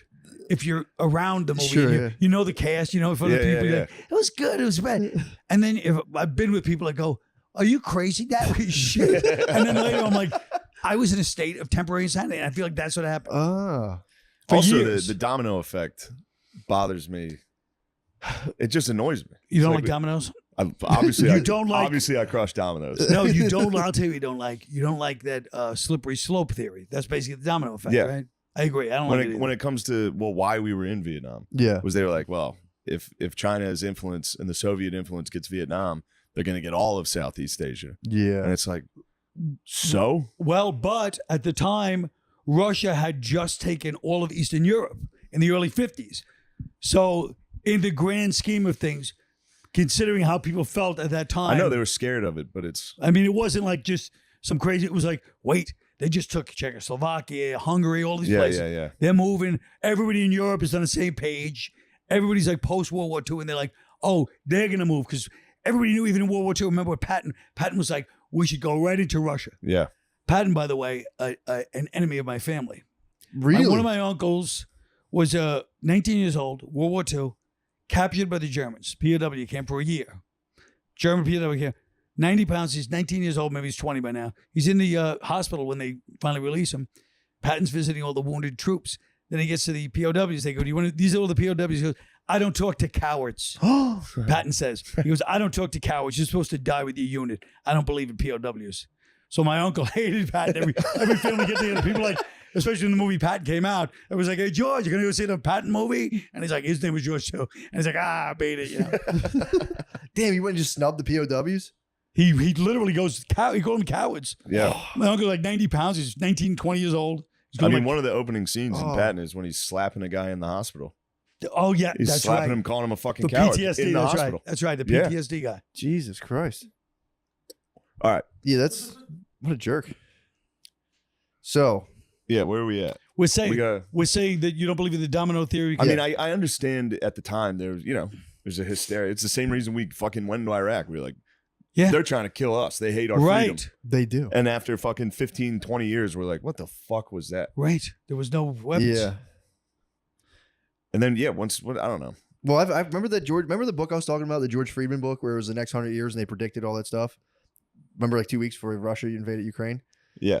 He was saying that U.S. is so far and ahead of everybody, like economically, militarily, that all they're trying to do is break up every alliance that forms. Yeah. So it's like it's not about winning wars, it's about just destabilizing. But at this point, Russia was, they're gaining.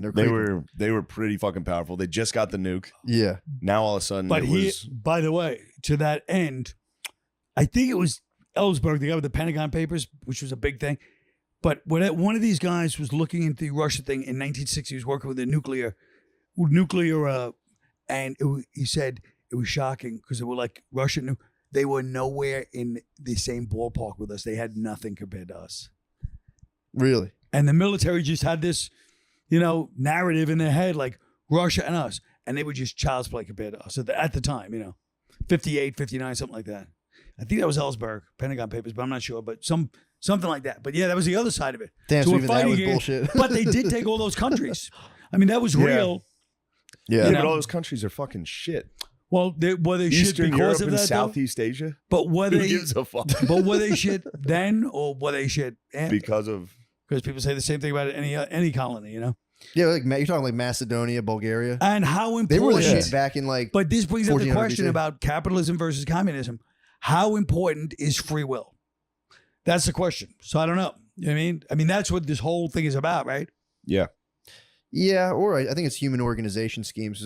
Aren't there people at the top of communism who live like very well and kind of rule still anyway? Yeah, that's what happens. Yeah. Yeah, so I think it's just kind of like which one do you want, peasants? It's like you get to compete and have fun, or it's like, or you share. And it's, Right. Yeah. But I mean, obviously, I I'll like kill capitalism. communism. I like the Don't want idea it. of capitalism. the what? Capitalism, I mean, obviously, it's when it's unfettered, it's not going to work. But the idea of capitalism I like because it appeals to humans' nature's greedy side, which I feel like anytime you appeal to people based on something that's not so innocent, that's probably the healthy way to go, because that's how people's nature is. It's not repressed. But if it goes too, obviously, you can't have people just doing whatever they want. That's a Yeah. problem. Just Yeah, I mean, going so- into space. What's that? Yeah, Just I think guys it's launching crazy. themselves into space. I mean, the results are in. So far, it's one in terms Capitalism? of like remaining a thing in the world. Yeah. Yeah. Oh It's yeah, one. It's one. and yeah, it's winning. and currently. communism has to try harder to keep people from giving their opinion. So that means it's not a good system. That's true. You know what I mean? Yeah, it doesn't work very well. We're dancing with that a little bit, Yeah. not being able to say stuff. So Oh, absolutely. we'll see. Maybe that'll go well. Who knows? Maybe the whole thing will just collapse and we'll all fucking die. Well, I just wish my that's- eye would stop watering right now. Why? Why is your eye watering? I think I had hot sauce this morning. I rubbed it right in my eye. But go on. Sorry, That's don't mind crazy. me. This is your Vietnam. This is, man. I'm suffering right now. It's my Ho Chi Minh. One time I was out with a girl years ago, and you have to say years ago, whenever you're married, But it was years ago. But I had some kind of a sauce. Here's what I realized, by the way. I came. So anyway, I had some. It was like a pepper flake, a garlic and oil, but really hot sauce. So I go to pee. So you don't wash your hands before you pee. You wash them after. Not anymore. So anyway, I pee. I wash my hands, and I realize my dick is on fire. Oh. And I'm sitting there with her, and I'm talking. I'm going, ha. And finally, I had to just tell her what was going on. My I dick's just on walked fire. back to the bathroom and just splashed myself with water. But isn't it weird? You don't wash your hands before you hold your dick, Yeah. which is when you should. I would say, course. yeah, definitely. I don't And wash my after, hands after. maybe. Of course. Ever. But it's after is more. I just saying- never yeah. do. Never. What's that now? I just never wash my hands. Never either way. No. I smell my hands. If I take a dump, I smell them. If they smell, Yeah. I'll wash them. If I emerge clean, I'm Damn, like, your eye is fucked. dude, my eyes up. fucked up. I don't know what's going on. I yeah. got something in You it. got Bieber, dude. I might have fucking. What does he have? I Oh don't Hunter? know. no, you have a He has Hunter Biden syndrome or something. no. What if you have that stupid other thing? What's it called? Whatever Bieber got. The fucking. Oh no, the eye thing. He got the Joker face. What's it No. called? What's the eye thing? Pink Justin eye. Bieber. Yeah. Justin Bieber. Is that oh, what you yeah. were looking for? Was pink eye? Yes. This guy's got There's all the answers. Conjunctivitis. Conjunctivitis. You're Yes. looking for the medical term. All right. But I'll take pink eye. Vietnam. Ah, it's fine now. What the fuck happened? What happened? Vietnam. Yes. Well, that's what I'm saying. It was. Well, I said it was a weird narcotic state where it's been kind of a thing after World War II. It's gone now, but where we're like, no, we don't really fail. Everybody wants this because it works so well. Not just World War II, the Marshall Plan even worked because we're dealing with all these countries and suddenly they're coming back. By 1960s, 50s, Germany's even back. So we're like the benign guys that we control things, but everybody's kind of like getting their thing who Yeah. wants to be on the team. Mm. And then, we didn't realize there was a whole undercurrent. So like the overcurrent is Europe, then the undercurrent is the colonies. So all the colonies were Yeah. rebelling starting in the late 50s. Oh yeah. From Africa to, South America. And so there was that whole thing going on, The vacay spots were There popping was so off. much going Yeah. on. Isn't it weird? All the sandals. Sandals resorts. All the sandals resorts where Yeah. they've had it up to here. Yeah. That makes So it sense. was kind of a weird, it was an interesting time. if I you can really see think- communism appealing to that. Yeah. You're down. Of with You people guys course. share the fucking DACs. pissing around the cheese. Absolutely. Yeah. Well, like Cuba, look at Cuba with the whole mafia thing. It was such an Yeah. interesting thing where it was like, they letting all these capitalist things, and then they were like, no, and Castro came in, and you know what I mean? They, even though Cuba failed, they didn't like the corruption level that was going on. The same thing with South Vietnam. Yeah. We That were was the like- thing. We propped up some fucking We dumbass. propped up a dumbass. And we would never get rid of it. And then as soon as you saw that part, we were watching it. Yeah. We propped up this dude who just immediately started persecuting the Buddhists. Absolutely. Started. Yep. His wife was a fucking Yeah. monster who was like, "Good, I'm glad they're burning themselves." Yes. His I wife mean, it and his was- brother. Yeah, they were just morons, Yeah. Yes. and we couldn't back off because we were like, "It's still better than communism." Yep. Yeah. Meanwhile, Ho Chi Minh was kind of fucking cool. Right. He liked us at the beginning. Yeah, He, he was wasn't like- totally into this thing. And then Yeah. Yeah. Stuff. It's like but he assistant. became, Yeah. It's like Yeah. assistant And manager. now, energy. did you know a lot of guys that were in Vietnam? I knew a few. Yeah. Yeah. I was a kid doing the whole thing, Yeah. And I remember as a little kid, you'd watch, it was on the news every day at 5 and 6 o'clock, you'd see the footage from Vietnam. So it was like such a part. It wasn't like I was shocked because I wasn't from the generation before that. That was all I knew. I was 7, Yeah. 8 years old, 9 years old. But I remember seeing footage of Vietnam all the time on TV and the news. And it was just a constant thing. And I remember one time in class, we were talking about Vietnam. This is probably 71, or maybe 70. And the teacher or the kids were going, yeah, Vietnam is bad. And this girl in our class starts screaming and crying because her brother got killed in Vietnam. And so I knew probably 3 guys, older guys, that didn't hang out with me, but I mean, Yeah. I knew 3 guys that were Marines in Vietnam that got wounded, that came home, and they all had those cliche Marine personalities. I mean, Vietnam vet Yeah. personality. The army jacket by themselves, the big beards when they're home, heavy drinker, Damn. heavy smoker, prone to outbursts, but still good guys. Like they were guys we like, they weren't like people hung out with them and talked to them, but they had that other side to them, partly from being in the war, partly from what they did, partly from what Vietnam did, and partly from their reaction when they came home. Yeah. It wasn't like you walk around, people weren't going, thank you for your service either, Yikes. That stinks. Yeah, so I knew a few guys, yeah. Yeah, that was the thing we were talking about. O'Connor brought this up. We were talking about last night. He's like, imagine today's fucking college student. Imagine Jesus being Christ. a dude who got drafted Yeah. and had to go live through fucking hell and then you get home and one of these fuckers throws like a bag of piss at you and is like, baby killer. Fuck you. Like, yo. Right. Oh my God. That's when I would join the Ohio National Guard and I would head down to Kent State and say, fuck you guys. Yeah, true. That's yeah. But it was interesting that they all did have that personality. Yeah. Even the guys I knew, guy across the street, my friend's brother, was a Vietnam vet that didn't fight. He was a airplane mechanic, and even he was screwed up. Fucked up from it. Yeah. My uncle was a Marine, and he never talks about it. Wow. Ever. Like literally never talks about it. One night he and I got drunk and he opened up about it. Really? And it was wild. He saw a fucking Chinook get hit and just spun. Dudes flew everywhere. I mean, it was. Now my other uncle was in Vietnam, and he is a little more. He's a little more sociopath, like psycho. That's like, I killed a guy. Yeah. And I was like, how was that? And it was just me and him, and he goes, it's fucking incredible. I was like, yo.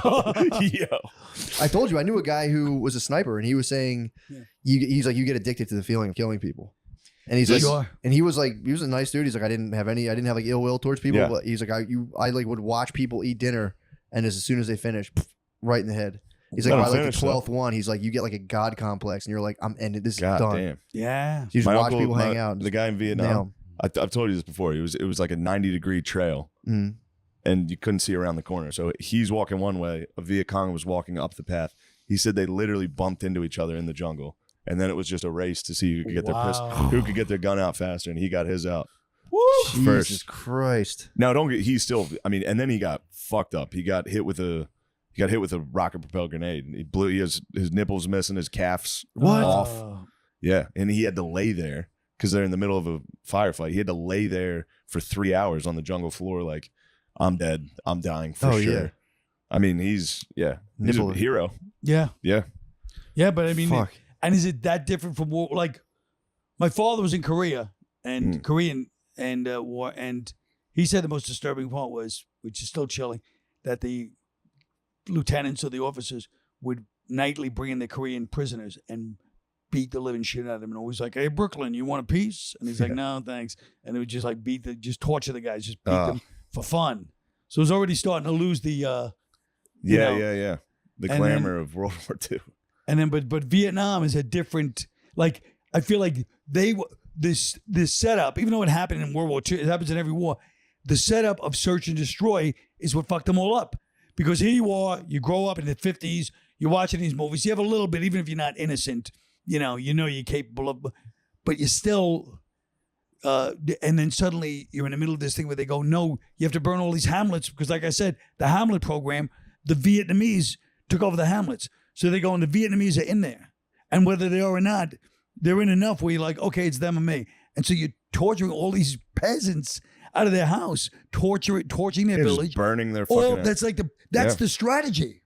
How long did they do that for? That's our strategy. How long did they do that The whole for? time. The whole entire time? From They went there to 1963. burn villages down? Yeah. From 1963. Jesus Christ. And they said that's what Morley Safer was, the guy from 60 Minutes. I always thought that was a fucking annoying guy, But meanwhile, he was a reporter, and they filmed in 1965 torching of a hamlet. 1965, early in the war. And that's when everyone started protesting the Vietnam War. Because they watched on TV, they're like, wait, this is like liberating France. What's going on here? It was just all these peasants running. They're torching the house and shooting the pigs. Like, that was on the national news. Jesus on the fucking evening Christ. news. That's what you were watching?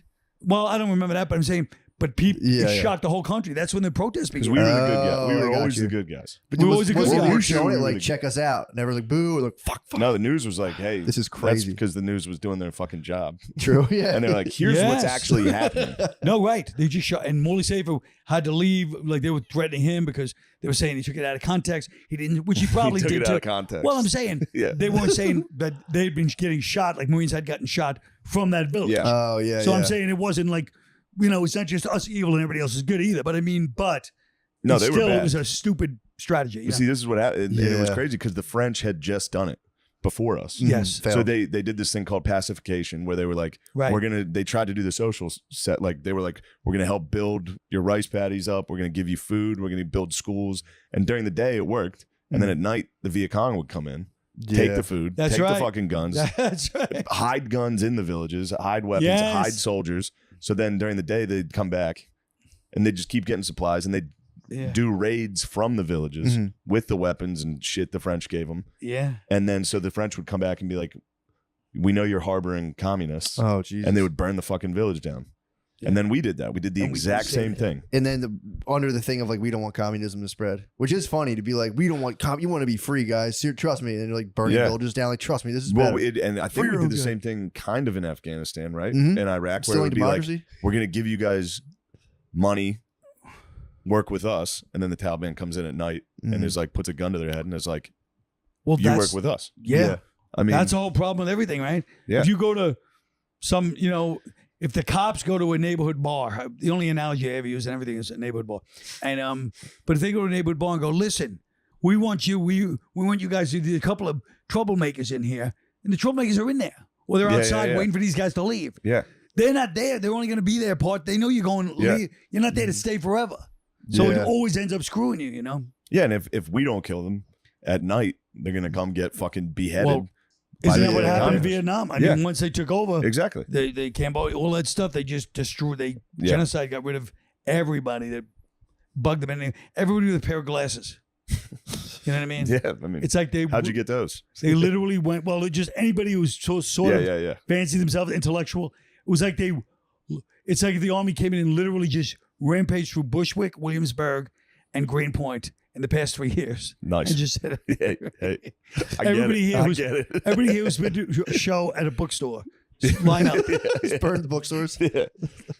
Yeah, it's I mean that's the thing about that's why I never really got into Vietnam. I like the Civil War and World War II where it's like Yeah. it's kind of noble. Right. It seems And then like, yeah. and then Vietnam is the first one that's like Well, it's so, but even Korea was like a harbinger. It's all like Korea, so yeah. psychological, right? Yeah. And I had another uncle who fought in World War II and fought with Audie Murphy. Do you know who Audie Murphy was? No, who's that? He's the most famous World War II hero. Okay. Like they made him a movie star. He wasn't a good actor, but he was this legendary World War II. My uncle happened to be in his unit, Oh wow. and he said that all the hype, to show you the difference in the war, all the hype about him was true. He goes, this guy was the bravest. He goes, he was so crazy. He'd run right into battle. Yeah. They were at Anzio. They were at Battle of the Bulge. All these places. He goes, he would just run right into battle. He's nuts. and in those days, they'd celebrate. Now Like, in man, World War that's a II, hero. even any movie about Iraq, there's still an undertone of darkness. All the World War II movies, they're like, hey, there's no problem here. Yeah. Yeah. Kick their ass. Yeah, like that's this guy's great. It had like a positive Like tone to it. John Basilone. What's guy? that? He was in the Pacific. There's a rest stop in New Jersey, like one of the first rest stops. That's what he got out of it. Oh, He got the Medal of Honor. That's awesome. He fucking it's in the Pacific and like he goes wild, picks up his gun without the fucking right. heat pad, just mows down the jet. And then he goes home, so they put him on a USO tour Yeah. to sell fucking bonds. Yeah. And he's like, no, I need to go back and fight. Yeah. So then he goes to Iwo Jima and is like, I'm gonna do that gun thing again. What? And he died. Oh no. Yeah, he Bust that died. trick. But he got yeah. Yeah, boy. Like he was does a- a strike choice. Yeah. Yeah, he fucking Yeah, my But mom's he got cousin did arrested 3 up. tours in Vietnam. He Really? did one and he's like, send me back, and did another. And he's Whoa. like, give me one more. Who did it? My mom's cousin. Wow. He Did did 3 He tours? did 2 more. He 3. Wow. did 3. He was like, fuck it, I'm not going back. I'm gonna do it. And what did he end up doing after the war? I saw him like spazzing, fighting an arcade owner at the boardwalk one time. that was He's a Charlie. good man. He's a that good was man. Charlie, dude. Dude, he was. but that's the whole point. Yeah. He was with my mom the one time when they were younger, and he was sleeping in the car, and some guy like screamed something at my mom, and he like popped up and just got out and beat the shit out. They were in traffic on the highway. Yeah. He beat the Sure. shit out of the guy and throw him on the side of the road. And he's like, "Come on, let's go." Imagine that guy. He sees a woman in a car. He's like, "Fuck you." The guy Yeah, the guy sits up. pops up. Yeah, dude, just pops That's up. a Vietnam. Fresh Vietnam from vet. 3 tours. Yeah, I think it was like 74. Just pops up like what? Can you imagine 3 tours? I mean, I mean, 2 tours is crazy, but at least you feel like during the second tour, the guy's like, fuck, what did I say yesterday? Yeah, But if you go for 3, that means you're like in all the way. Yeah. that's when I told the dude I was talking to. It was my ex-father-in-law. I was telling him about my mom's cousin. He's like, oh, that guy just likes killing people. Yeah. And I was like, maybe. I mean, he probably just there's also the guys Everyone's that got their thing. you go there. True. You go there and then you go home and you're like, I can't be home Mm-mm. after Yeah. you're just in the fucking jungle Yeah. killing Yes. people. Now you got to go pretend to be a human. Yep. Yeah. It's like Yeah. when you get off the road for a long time. Yeah. Say it happens to cops. It It happens to cops to a Did- lesser did it degree. with a friend.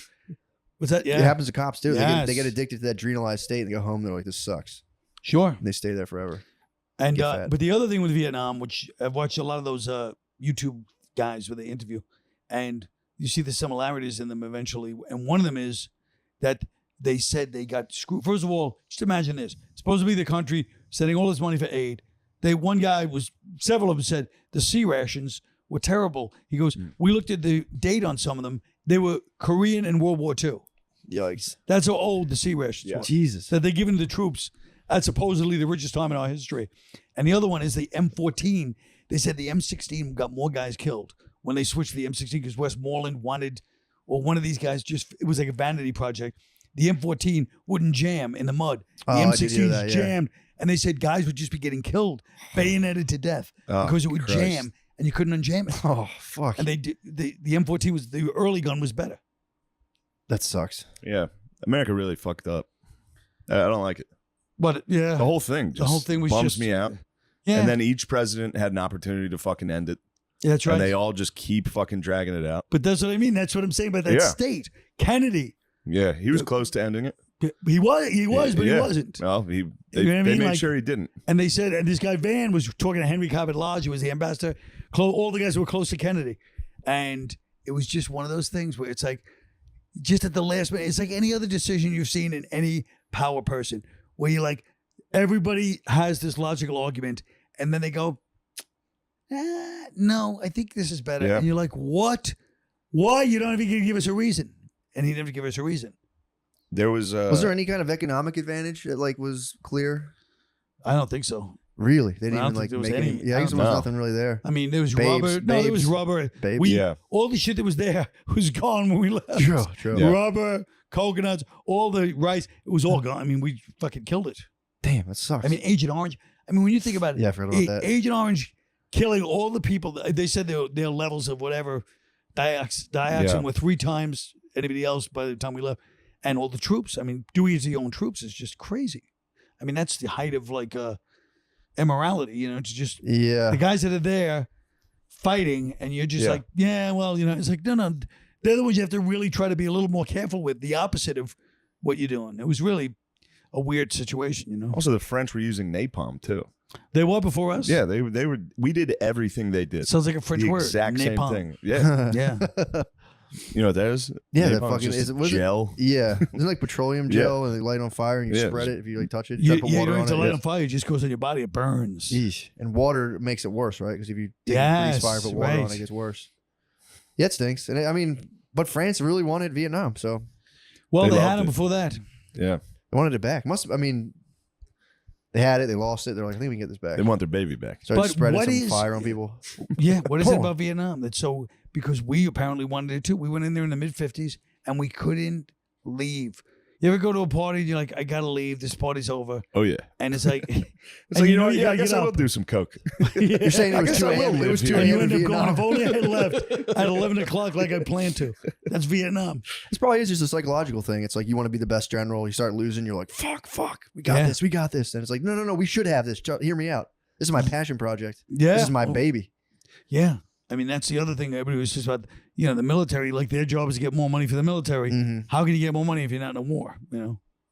So how did what do you like? How's this thing progress? What do you? Yeah. How's it end? What's going on? Vietnam? Yeah. I mean, look, it ended when we left. It was the most, it was really, they're lucky it was the mid 70s. It was like 75, that famous Yeah, rooftop thing. Saigon. Yeah, They're lucky because by then everybody was just, it was like the age of apathy when I was a teenager. People were just into drugs, you know, dancing, and you know, it was just a very hedonistic time.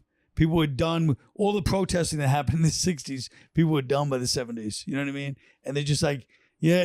And so when people left, there wasn't even outrage. It was like, oh, that was awkward. that you was a know? bomber. That was Damn. just, yeah. People were just like, whoa. Yeah. It Just just Coke and looked so bad. disco. Yeah. And you feel bad for all the fuck it. people that you know, all the Yikes. Vietnamese that were still helping us by the end were fucked. Yeah, like that They got famous killed. that helicopter on the roof. The helicopter on the That roof. picture. That's a long line. Yeah. And that's the last chopper. That's right. Those boys Last are year. staying, and that's That's a right. fucking negative time. Yeah. Oh yeah. When that they- chopper takes off and you're like next in line, like fuck. I've Should've had got here I've had a 5 similar minutes experience. earlier. I was at Longwood Gardens waiting for a shuttle to like go see the shuttles. Like I was Yeah, like the you got last big guy. guy. I had to wait like 15 more minutes. I was like, motherfucker. Yeah, My I know eye, I that. don't know what happened. It settled down. It's better now. No, it's not. That's not tearing. The damage is done. I mean, that's the thing. The power shift immediately, Yeah. and all the people, like when you think about the people right now in your life that you were like, fuck you, and then if suddenly they're in power, they go, where is this son of a bitch? Astoria? Where does he live again? Yeah. And then you just hope they Well, accidentally mistake you for Mike Feeney and kill him.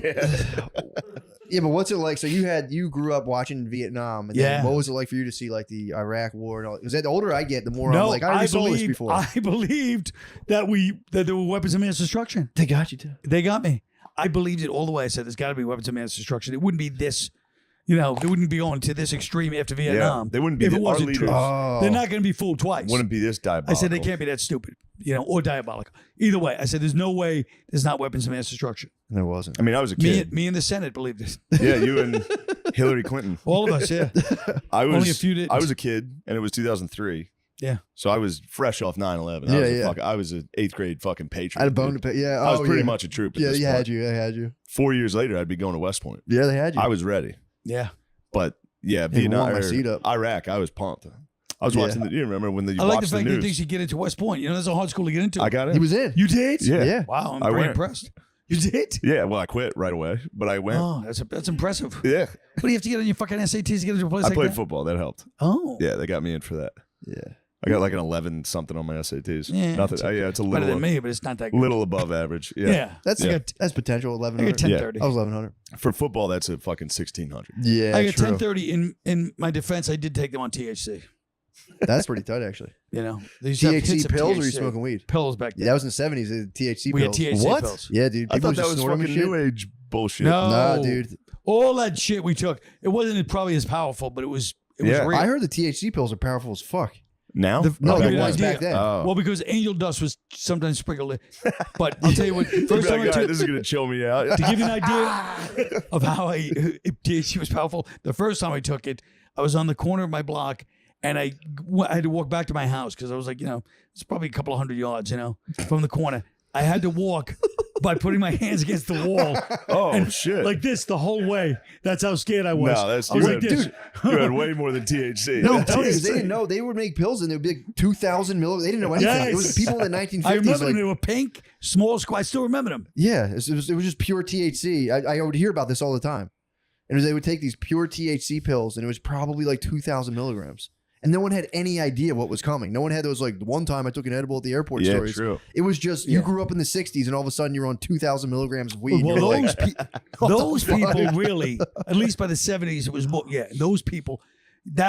They would dose the punch. Like people, you didn't even want to Yeah, take. yeah. You were there for a fucking glass of wine and a joint, and suddenly you're tripping on this giant. That was the crazy Yeah. times of the 60s. that was the acid too. The same People thing. ended up. Look, people end up. You still see a few acid casualties from those days. Yeah. Well, the And government would do experiments, and they'd be like, "We'll give them what would be like 800 hits of acid." And they'd be like, "Yeah, this stuff fucks people up." It's like, well, you gave them Yeah, 9 yeah, yeah. million No, times. people would volunteer for that shit. I would have if I was a teenager back then. I know I would have. Yeah, that'd have been tight. I would have been happy as hell. Yeah, that was a weird. That must have been. I mean, I'm talking like I was there. I just hear from. I used to sell weed to people, and they were like, anytime the dude was like 60 now, they'd be like, "You should have seen the THC." But they'd always get the. There was that. There was the ludes who were kicking around. The ludes were good and bad, but I mean THC was something very specific. Like ludes were around for years. Your guys' drug stunk. It was dust, THC pills. Angel and dust was ludes. the worst. You guys would have loved Molly. Probably, yeah. Ecstasy would have been Yeah. nice. You guys would have enjoyed What that. we used to take was methadone was different forms back then. Like in the 60s, I think it was a DMT or whatever it was. But Yes, by the it's- 70s, we would take crystal meth, which sounds more dangerous than it was. It wasn't as powerful as meth, but it wasn't Really? meth. No, we used to take it all the time, crystal meth. It's probably But Adderall. it was not. It was definitely child's play Yeah. compared to what meth was. Yeah. Oh, you guys were just like taking them. Yeah. Uppers, Quaaludes, Uppers. dust. Taking some Dust, crystal meth. dust is nice. That's a good. Angel dust I never took, thank God. I smoked it on accident. Bad, What? right? Bad. It was fucked up. People got Yeah. addicted to it. I can't imagine how. I knew a guy. You know them. They always are. They have an eye like this all the time. Whenever someone does dust lot, they're like, they always like twitching Oh hard. fuck! I know But a the- dude that was going like I think 20 miles an hour on a motorcycle in 95. You know what's interesting? He got in trouble. You know what's interesting about Vietnam, which I realized we all had army jackets in the mid 70s, early 70s to mid 70s. Everybody wore Vietnam the green army jacket. Like that was the biggest style. And it was Vietnam vet. It was Vietnam clothes. So even though nobody really welcomed them home, that was a really important part of the style. That's funny because people dress like construction workers now here. Yeah. So That's right. Like, yeah, it's weird. Yeah. You dress like somebody who works harder than you. True. That's right. But yeah. So did you get to witness like dudes coming home and getting kind of treated like shit? No, but I definitely, like I said, in class, that girl's brother died. Yeah. And like I said, I knew the Vietnam vets, but they didn't get treated like shit in my neighborhood. I mean, but because everybody's like, oh, like I went to Vietnam. It was It's fucked up. it was a consequential thing. I think it was mostly like at protests or at the airports. But I mean, in general, Was it looked at as kind of like a shame? Like you went to no, in not a Vietnam? shame. But there was something like it was a serious, like everybody knew, like these guys went through something that was a little different from like World War Sure. II and stuff. That's how And it they, is. and they had long hair. So even the patriotic people were like, this guy's like, you know, Oh, fuck. because they had Yeah. long hair.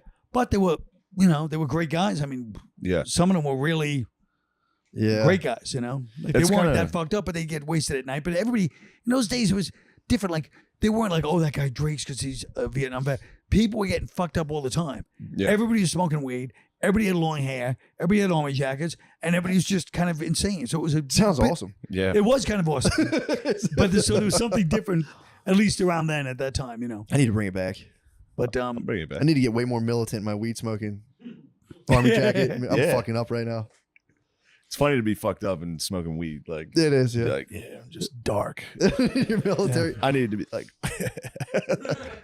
It is weird that our biology rejects burning villages on some level. Yeah. You know, if you do it, it fucks you up. it's tough coming back. Fucks oh up your my mind. God. But I mean, the tragedy is that that was literally the strategy that they Yeah. were told to do. Yeah. So what does that do to you? You're listening to the people you don't make those decisions. It's a chain of command. Yeah. They're saying burn the villages. You can't really half-ass it, really. It's Oh like my set, God. like, I one thing on read fire. a horrible book. It was just guys that had done atrocities in Vietnam. It was just an oral history Ugh. from guys that have done things in Vietnam. And I'll tell you, I remember one quote somebody said, "You'll never be surprised. You're going to be shocked." Some guy was talking to some other reporter or somebody who was going over there and he goes, you're going to be shocked at the cruelty of a 19-year-old American boy, like, and what they'll be capable of by the time they leave. I mean, that's And the the guy thing. goes, "That's what happened." Yeah. That's the thing. Every one of these wars, every one of these atrocities is 19-year-old, 20-year-old boys they've been killing people for a year. Sure. They're gonna go wild. Yeah, once one of your friends gets shot, it's like, all right, well, fuck Yeah, this. we'd be the same fucking way. Yeah, Yeah. of course. You know what I mean? To varying degrees. Some people would love it more than other people. We'd all be the same way. Yeah, you would love it. What, war? Yeah, no, committing atrocities. Yeah, well, I'd hate it. You would be the I'd hate it. worst. Fuck me up. I'd be in a long hair and a jacket so quick. What the fuck's going on? Yeah, I don't know. That would be. I mean, you know, because there's like, I think they just gas you up enough to get you over there, and then it's like your friend gets shot. Or and you get then it's fucking just like, drafted, dude. true. Yeah. Think of that. You Forgot get about fucking that. drafted Yeah. into that. You're just Yeah, you're in college. Like, even the guys who just were like, I decided to drop out for one semester. They go, the minute I dropped out, they got me. Like, they were watching people Yeah. to make sure the minute they got it, they're like, get that fucking guy. They're probably like finding out their grades are like, and get this, he's going to drop yeah, out. he's not gonna do Yeah, anything. my uncle played basketball just to get out of. He played basketball at Westchester to get out of it. I Really? think, yeah. Who did? Michael Jack. He was like he was of the perfect age to get drafted, and he just hooped it up. My dad graduated college or high school in '74, Mhm. so he got a draft card, but he was. My dad was too I young. always make fun of him for being a draft out. He got a draft. He got a draft card. He didn't get drafted. But Yeah, 74. the was war all ended. People trying to get out of there. The Yeah. war ended, but it was funny it's fun to make fun He of him. probably got the last year of the draft. The draft Yeah. probably ended in Oh, that 75. must have been Yeah. so nice. It's nice to make fun of him for being a draft I can't out. believe he played Very funny. football at West Point. That's pretty impressive. Well, I didn't. I quit. Yeah, you But, practice. but let's answer this question. Did you just play football in high school and you were going to try to get on West Point's team? Or was West Point putting you on the team? No, West Point recruited me. I got recruited. Uncle That's Sam. impressive. Yeah, Yeah. it is. That's fucking Division 1, isn't it? Yeah. D1 ball. Shit. Yeah, that's why What I went. position do you play? Wait, Offensive line. Quarterback. Wait. I was the quarterback. I was a I wide was going out. to say tight end. That'd be really nice. No, Tight I end's was the best position I to was play a in fucking football. offensive True. guard. Tight end's the best position because you don't really have to block. You don't really have to catch, but you have to do both, and you do them whenever you want. True. You just got to run and go. Tight end.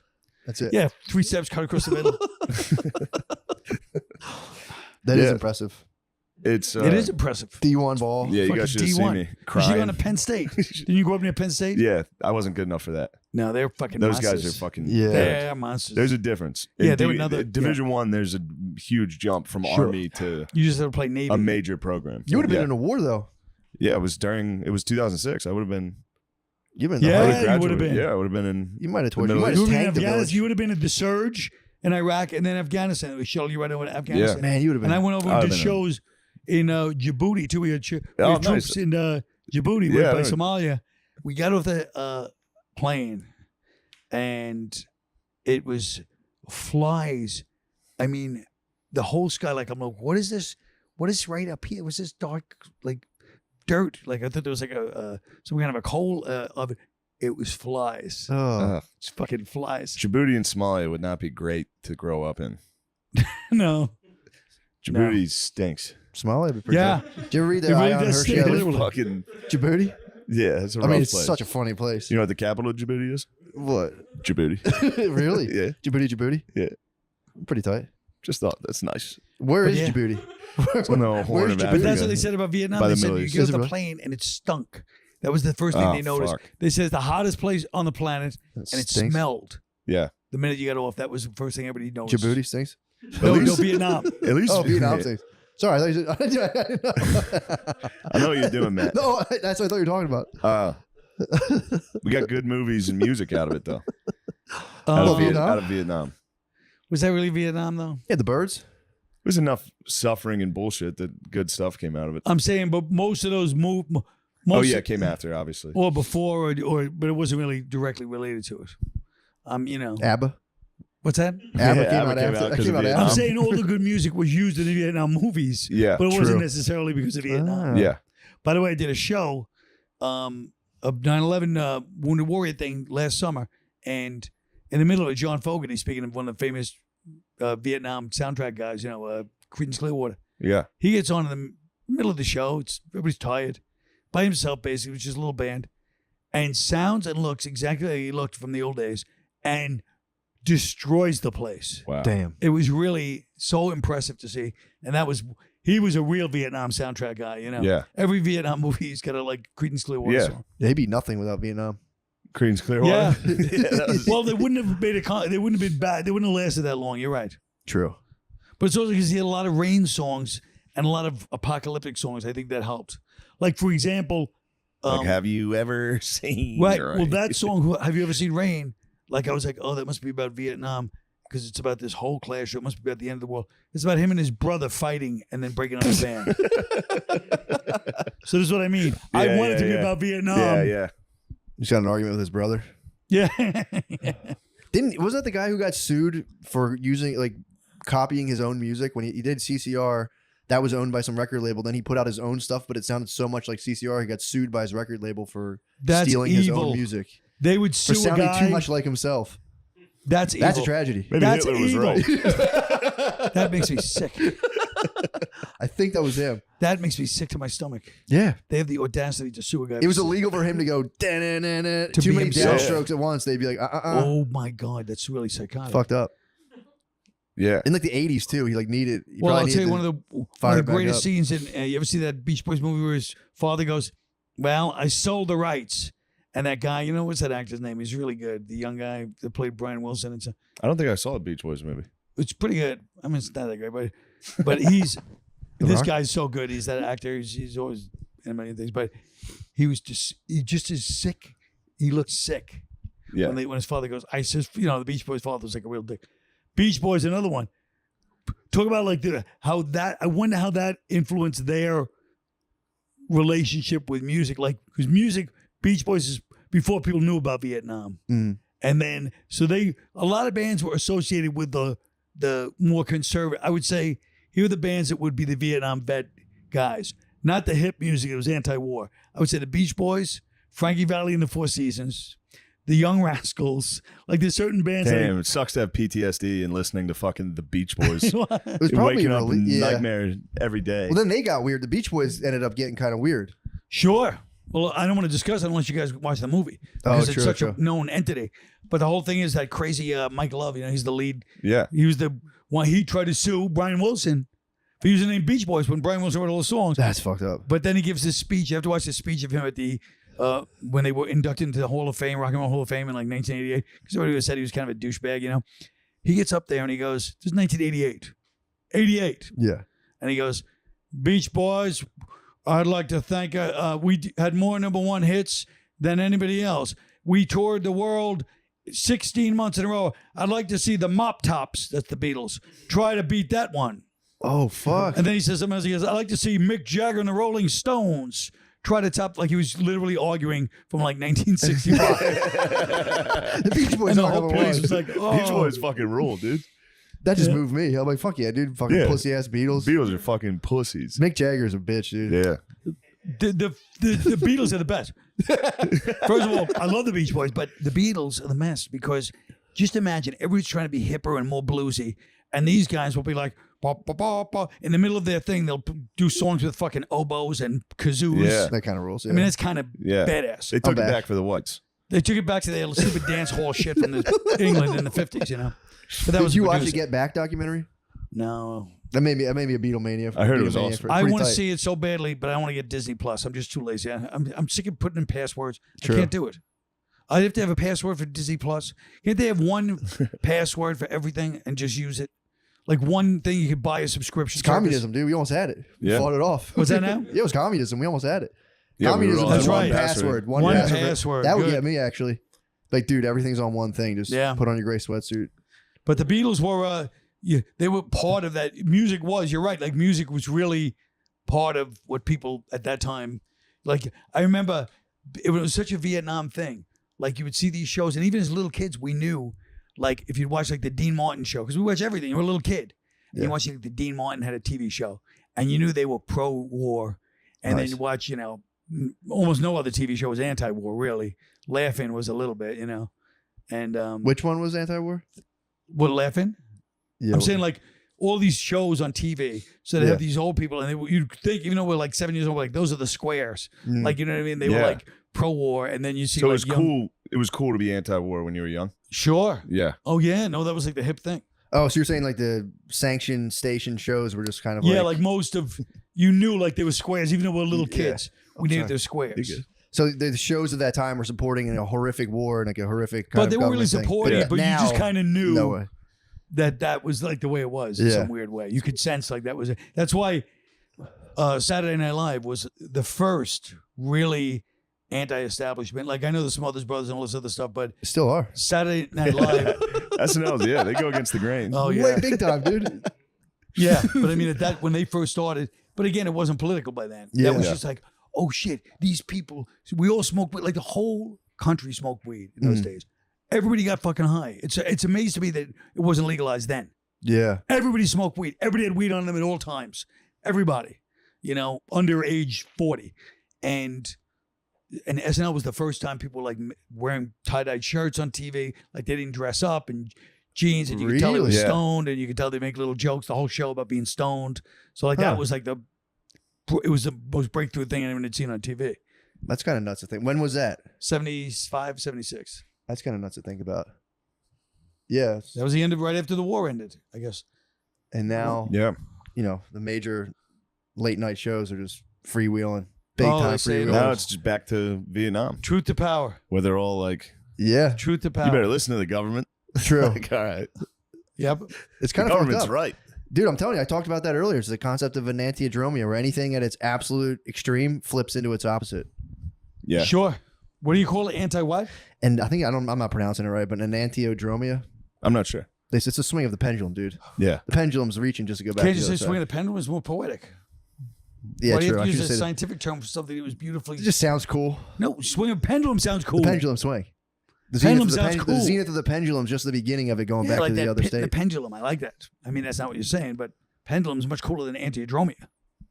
Okay. Yeah. Matt, Fair shut enough. the fuck Matt, up. What are you listen thinking? to me. Sorry, guys. Poetry. I thought I was doing something. Poetic. Anti-Adromia was nice. My eye hurts.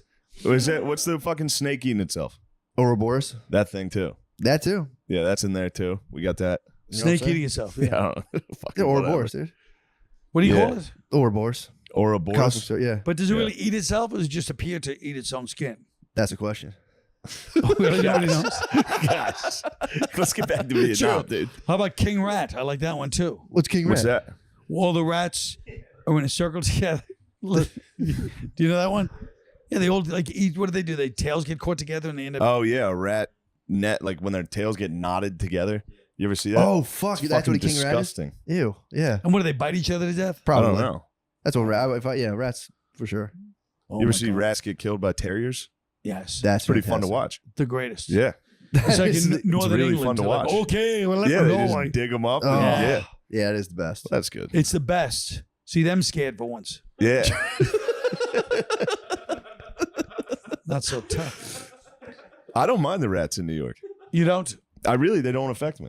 Nah, they start. That's because you live in a story where it's a. There's almost no rats up here. That's right, because it's Yeah. all, well, I'll tell you where they are. They eat Probably right by the that little area near the airport. Although I Probably. saw one last night for the first time, Big like boy? on my front porch there. right here. Yeah, it's the first time I've seen one. It's called an airway. What is it called? Airway. Airway? Front porch. Well, there's no porch. Well, you don't have to be poetic about it. No, but airways. But I'm being New York about it. Call it airway. You call it an airway? Yeah. I'm not in New York at all. Yeah, but since you're living in, I know. I'm working on it. Airway. Why do they call them Airway? I don't know. What? That's what we call them growing up. Airway. Oh, you're from New York. Yeah, Where in New York? Brooklyn. How do you feel about Brooklyn now? Oh, it's fantastic. Well, I mean, I have mixed feelings because, like I said, if it had kept going the way it was going, it wouldn't exist anyway. True. Obviously now this. That's an Enantiodromia. I was gonna say it's either way. Yeah. The extreme now is the other thing. Mobsters and white pussies. Enantiodromia. I'm starting to like Enantiodromia now. Hell yeah. None of us are saying it right. But I'm pretty only- sure. Yeah, That is My the thing. girlfriend likes Brooklyn. she I does. like Queens. You do, yeah. I like this. This is good. This neighborhood's good. I used to live up the block. Yeah, that's crazy. You lived I right lived there. right up the block. I lived on 42nd Street and 30th Avenue. Yeah, What? there's a bar there called Blackbirds. I don't know if it was around back then. Well, back then, Suspenders. Suspenders, the Fireman Bar on 37th and 3rd. They used to have a location over there. okay. The bus terminal's still over here, right? Yeah. Yeah, that's where I live, right near the bus terminal. Fuck It's yeah. wild. It's crazy to me. I But like. walking I, the train's a kind pain of in my like seeing ass. the rats though. You Like do? when I walk from the stand and the cellar, like back and forth, you walk through. I guess it's Washington, not Washington Square Park. I think Grant. What park's right by the You stand? talk about like by Irving Union Place? Square. Union Square. I'm an idiot. Yeah. And the wall, the park's like shoulder level. 'Cause It's a little Yes. elevated, so you see the rats like. See them On running the around wall? like right next to you. They love a wall, don't they? Yeah. They love a Wait, so trail. did you see the dude? Did you see like 42nd Street back in its heyday? I didn't just see it. I What was it like? indulged in it. What was it like? It was like Was it glorious fapping at a peep show? it was yeah, it was I mean, I was a kid, so to me it Oh, was that's very perfect. exciting. I was That's 19, perfect. 18, but Wait, it where? was 42nd like Street that. Deuce. Honestly, Oh shit! 42nd Street back I when thought it you were was, talking about this street. I was like, what the I'd fuck I'd is going on here? fap- This is 42nd I'd Street. fap on 40. I'd fap here. I do whack off on Just the 42nd Greek Street. guys. Just the Greek guys drinking like sparkling waters. Wait, when you lived here, was it all fucking Greeks and Russians and Arabs here? it was Greeks, yeah. Yeah, It was all Greeks. Back then it was all Greeks. I lived in the 80s. yeah, Probably 85, 86. Damn. And I feel like it was yesterday. really. I feel like I was just here. I was like, yeah, I used to live around here. It was 100 years ago. And I'm like, yeah, it Yeah, just feels like it was yesterday. That's crazy. that is fucked I feel up. like I was just like 3 summers ago. So you lived. Yeah, that's crazy. So you love the Deuce, the show. I like that show. I like And the you idea lived of that witnessing Yeah, that. I mean, I was in Times Square when it's funny because the 70s to me, when I was a kid, like teenager, and we go to Times Square, it was wild. But the 80s, it was a little more dangerous in a different way. I can't really describe why because it was the same, but the 70s was like more like the Deuce. Yeah. And then the 80s was like these huge gangs, but the 70s there were huge gangs too. So sometimes you'd be on 42nd Street and a swarm of kids get off the train and just start robbing the few unshady people that were there and just start knocking shit over, ripping.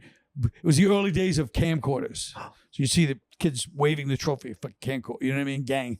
But so it got a little wild, but I mean, but like I said, I did a whole show about those days in New York, and one of the things I talk about is how people would go to a play and nobody went for dinner or drinks after Broadway show. You went right and get the train or cab and get the hell out Took of there off, yeah. immediately. Nobody would hang out after. You'd have dinner before or everything was shut down by 11 o'clock Really? after a play. Yeah, no, the streets would deserve. all Times Square was crowded, but with dirt bags and a few tourists that are like, what am I doing here? But the Broadway's, all like 8th Avenue, all those restaurants, all shut by 11 o'clock. Damn. But you were saying as a teenager, you had access. We to, loved it. You just could- take the train right here. Damn, you're getting just going And to I a lived lady with a in bush. the 80s, mid 80s. I lived in 44th and 45th Street, 9th Avenue. So I was always in Midtown, in the middle of the heyday of all that stuff. You know? Yeah, it's crazy. That used to be like severely fucked up over there. Now it's just like It was really bad. Yeah. that's You awesome. missed when it was shitty? Yeah. I mean, you miss it, of course, but you know, you're looking with rose-colored glasses. Yeah. Yeah. You know, it Like was if you were very there bad. now, you'd be mad. Oh yeah. Well, even then I knew you could die. You know, there was a lot of bad shit going on. Yeah. Yeah. So it's always, you always remember like, oh, this, but it wasn't some fun glam. You Yeah. know, Taxi Driver is fun to watch as a movie, but when you're in the middle of it, it's like, yeah, no, it was really bad. Yeah, because even what was that Bruce Willis movie where it's shot in Philadelphia in the 80s and it's just terrifying? 12 Monkeys, was it? Oh, yeah. They shot a Bruce Willis movie in the 80s in Philly and it looks crazy how fucked up it was. 12 Monkeys in the late 90s. Was that late 90s? But that's Philly, you know. You have to subtract 10 years from From every New other York. place. Philly's fucking shitty, I dude. know. Philly's in New York in the 70s. I used to always say that. Yeah, It's still. I was talking to Laura outside, yeah. and I go, oh, you're from Philly? I like Philly. She goes, yeah, it's screwed up now. You should. Even people from there. I can't stop talking about it. I talked about it. We Kensington. we were just down, dude. Kensington Avenue in Philadelphia Yes. is fucking I crazy. know. I've never seen anything like it. It's like the It's Bowery. truly a national disaster. It's a national. It looks It's like a zombie major- apocalypse. it's- Zombie apocalypse. We were filming our sketch show down there last 2 weeks ago, and I would just drive after every shoot. It'd be like 1 or 2 in the morning, so I would drive up and down Kensington Ave, and I've never, dude, people injecting into their necks, into open fucking wounds on their legs It's and terrible. shit. It's terrible. Yeah, Well, somebody apparently- should do something. It's tough. They're But saying. isn't it interesting? Like what? This is the problem with democracy. You can't just do something. Yeah, You have to make sure everybody's on board. Everybody understands. Even the people you want to stop have to be on board. yeah. That's the problem with democracy. yeah. Yeah, but if it was communism, Well, I'd they'd say be communism. up against a wall. I was saying fascism, Yeah, monarchy, yeah. theocracy, True. I like a nice We do theocracy. need to fucking Timocracy. get a nice theocracy. What's a timocracy? aristocracy. What's a timocracy? That's a good question. I think it's a combination of, it's one of those old like Plato things, you know, where they have timocracy. Yeah. And I think it's a combination. Well, we'll have to look up. I don't want to say that anymore. I think it's a combination of what citizens, you know, like nice. Okay. What is it? Oh, there you go. Oh, I thought you knew it. Okay. I You think need to own property to do things in the government. a timocracy. All right, fair enough. So like a limited aristocracy. All I right. like it. I wouldn't mind that a little bit, maybe. Homeowner. Not bragging. I'm a homeowner. Taking my dad and friend from back home and brother-in-law to the Yankees game tonight. You are? Yeah, I'm excited. We got the front row seats from the boss over there. Yeah, Steinbrenner? SNL. Are you Oh, really? Yeah. bringing yeah. a glove? I might catch a foul ball behind the net. Bring a glove. Just- dude. Thankfully, last time Don't be the dickhead that doesn't give it to a kid. last time I sat behind the home plate, I was drinking a little, and then anytime a foul ball comes back, it's terrifying. Yeah. There's a net, but it's going 100 miles an hour Jesus right at you. Christ. And I was so drunk that it flew and hit, and like 10 seconds later, I was like, it was a very embarrassing moment. One time I was drunk at the, it was the Yankee game. This is 100 years ago. This guy, Toby Harrow, was playing for the Rangers, Yeah. I think. And I kept saying, Toby, hey, did they think about giving you a boy's name? Toby? And so my whole section's laughing, right? They're like, ha, ha, ha. Toby, the game was a blowout, whatever it was. I forget who was winning. It's just some shitty game. And he starts lining it towards where we're Oh, sitting. no. And the whole crowd turned on me. He's like, you son of a bitch, if I hit with that ball, we're going to kill you. The wise ass. That was in back his- before they had fucking nets up, Yeah, right? I don't know. People Oh my must have been God. getting, dude, And he people started- get hit with fucking He lined bats. like 3 in a row, and people like when he's Yeah. up to bat, like he went out of his way to just try to hit this. That's loudmouth. incredible. Holy fuck. Those are, by the way, those loudmouths are my least favorite thing. Oh, the worst. We're It the worst. bothers me so fucking. The and worst. They're timeless. These Yes. dudes that go to Yeah, baseball yeah. games are from the 60s. Yes. Yeah. I don't know how they're still making these dudes. Dude, it's Yeah. before internet These comments. white guys that go down and Yeah. sit on the third base line and are like, And they have Alec, just yelling at a guy and they at have the third. projection of an opera singer. They really Of a trained do. singer. You can see the player getting, he can hear it. Yeah. He's getting insulted. Yes. They'll be like, Yeah. You can watch a Yes. guy shake it Dude, off. girl's Yes, name would fuck It's me fucking up. crazy. Girl's It's name would have crazy. got me. Girl's name is Girl's brutal. name would have got me. It's such a great mocking voice too. Yeah. I had a friend that was really good. I mean, I was a loudmouth, but I didn't go out that often. But my friend, he had the best voice. and it's Just always that tone where it's cut like, through it. Nah. Yes. He it's cut just- through everybody. Yeah. And he was just, people get so mad at You see him. that Yankees Guardians, Indians game? No. The fucking outfield jumped into the. I mean, they were up on the wall, like I trying think it to was, yeah. fight the fucking Fans. bleacher creatures. Oh, yeah. that's so Oh, funny. Well, it's so Yeah. funny to work your whole life and be like, I'm finally a pro, and there's just some dude, some Some mailman fucking waiting for idiot, you. some drunk mailman. Pussy. Yes. Well, it's the same in What? comedy. Only the problem in comedy, which people don't talk about, is that sometimes usually the drunk is your fan. Oh, always. They came to see you. And then you got And to then kick they're them like, out. hey, and you got to kick them out. I know, and it Yeah. hurts me. That's the worst. But you know what? What are you going to do? It makes me sad. It's Yeah. pathetic. somebody but has it to happened to me leave. 2 weeks ago. Yeah, it happens constantly. And the guy's like, he's my favorite comic. Yeah. I had a Yeah. guy in North Carolina. I had to kick him out. He was yelling the whole time. He's yelling shit from the podcast. Yeah, and yeah. Yes. And you got to be like, all right, please, you got to head out. That was the 5th strike. Yeah. He's ruined the entire show at this point. Yeah. Him and his girlfriend leave. He starts resisting in the doorway. That's the He's best. grabbing the door. It's the best. He's like, yeah, this because is he's gonna work. realizing Yeah. this is my one thing I'm looking forward to all month. Yeah. And then he goes outside to kick him out. I watch him sneak back in Yes. and walk. He didn't like sneak through the back. He walked to the front of the stage to Right. get back to his seat. And I was like, because the lights are on, you can't really see. I was like, there's no way this is that guy again. He's And they're back like, in. the whole crowd You was like, should it's do- him. And they had this security swarm him again. You should get his phone number and put him on a podcast. He was good. No, put him on and say, listen, I want to talk to you when you're sober. You can represent a whole new shit. Be breakthrough. like, how'd you feel about that? You can break through a whole new thing. How much did it cost you? And how did you feel about coming to see your buddy, Shane, and trying to ruin my fucking show? Yeah, but I don't want to. It'd be like naming a school shooter on the news. True. I don't know if I want to give him the publicity. No, but you're not treating him nicely. You're saying, look, you're Yeah. representing all the assholes every comedian's dealt with. Yeah, it's not a bad Nah, idea. they help the show. They do. They're always like, dude, I What? They helped. were just laughing. True. Oh, we're not allowed to laugh. Yes. They always say the same shit. Oh, in front of the comedy club, they're talking to me. I can't talk back. It's like, no, not like that. Yeah, and I'm not talking to you. Yes. Yeah. I'm talking. We And actually. you're drunk, so you're like, he's talking to me. Did you ever have a guy leave by his own he's volition? talking straight to me. Did you ever have a and guy the leave only by his time own we're talking to volition? you is to go, be quiet. Yeah. Then Not they a think that's chance. crowd work. Not a Then we chance. went, hey, could Yeah. you be quiet? Oh, he's trying to talk to me. Now we're To doing shut our you act. up. Now we're doing the act I dreamed about, where me and him become friends after the show. Yes. True. Yeah, I think you should definitely get the guy Get one of because those guys it on. really is disturbing. Well, I don't know, but I mean, it could be the worst idea of all time. It probably is, but it's just disturbing because when you think about how many of these people are fans, because Yeah. people think of hecklers as people trying to ruin your show sometimes, but I'd say 80% of the time they're fans. They're Yeah, that drunk. very rarely For sure. happens. Once you have fans, it rarely happens where somebody's heckling you to ruin the show. No, When they're you usually don't have sitting fans- there. The people that hate you are sitting there quietly. Yeah, when you don't can have see 'em, fans, you don't even pay it's an attention. entire room of people who hate you. Yeah. Because they don't know what you're going to say. And Yeah. they're up there saying wild shit. And there's somebody that's like, hey, asshole, shut the fuck up. That's Yeah. right. And people are like, yeah. Yeah. That's when you got to heckle it. Yeah. Or when they get you with a good one and the crowd laughs. You're Yeah. like, fuck, that I was always give funny. it up. I always give it up. I'm like, damn, Oh, that's for good. sure. But I feel like when they get called out, they go like, all right, I'm gonna turn this around. They keep doubling down. They're like, I'm gonna do it. I'm finally you gotta get Yes. out. And they're like, no, I'm not gonna leave. Dude, there was a guy in Brea this weekend, Mhm. front row. And Brea's a huge room. It's like 500, 600 Yeah. seats. He's in the front. And anytime the crowd was laughing or I had like a good joke, he would go, Shane. And he did it from the start. And I was like, bro, please stop.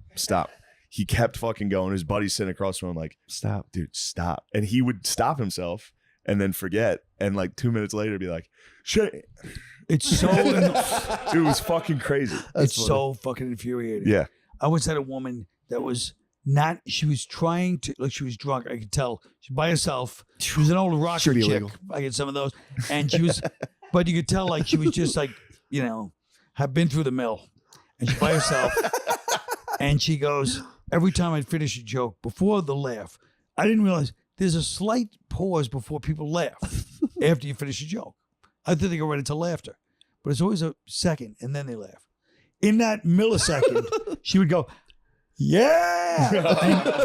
And through the whole night off slightly and nobody would know except me. Yeah. And it was like, was trying to explain to her, but meanwhile I was like, what are you busting her balls for? Of And course. she's even horrified. Like she almost started crying. I'm like, all right, just, and it was just such a weird vibe. Oh man. How about that girl in Philly with the laugh? Do you remember that?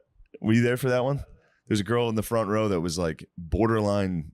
It sounded like sexual, and she was in the front, and it was like anytime, and she couldn't stop because once I pointed it out, she couldn't stop laughing. Yeah. And it was like, like this insane fucking thing. What? And you can't be like, hey, Shut up. shut up. I know It's that's like the you're problem. having Your the most laugh fun. is unacceptable.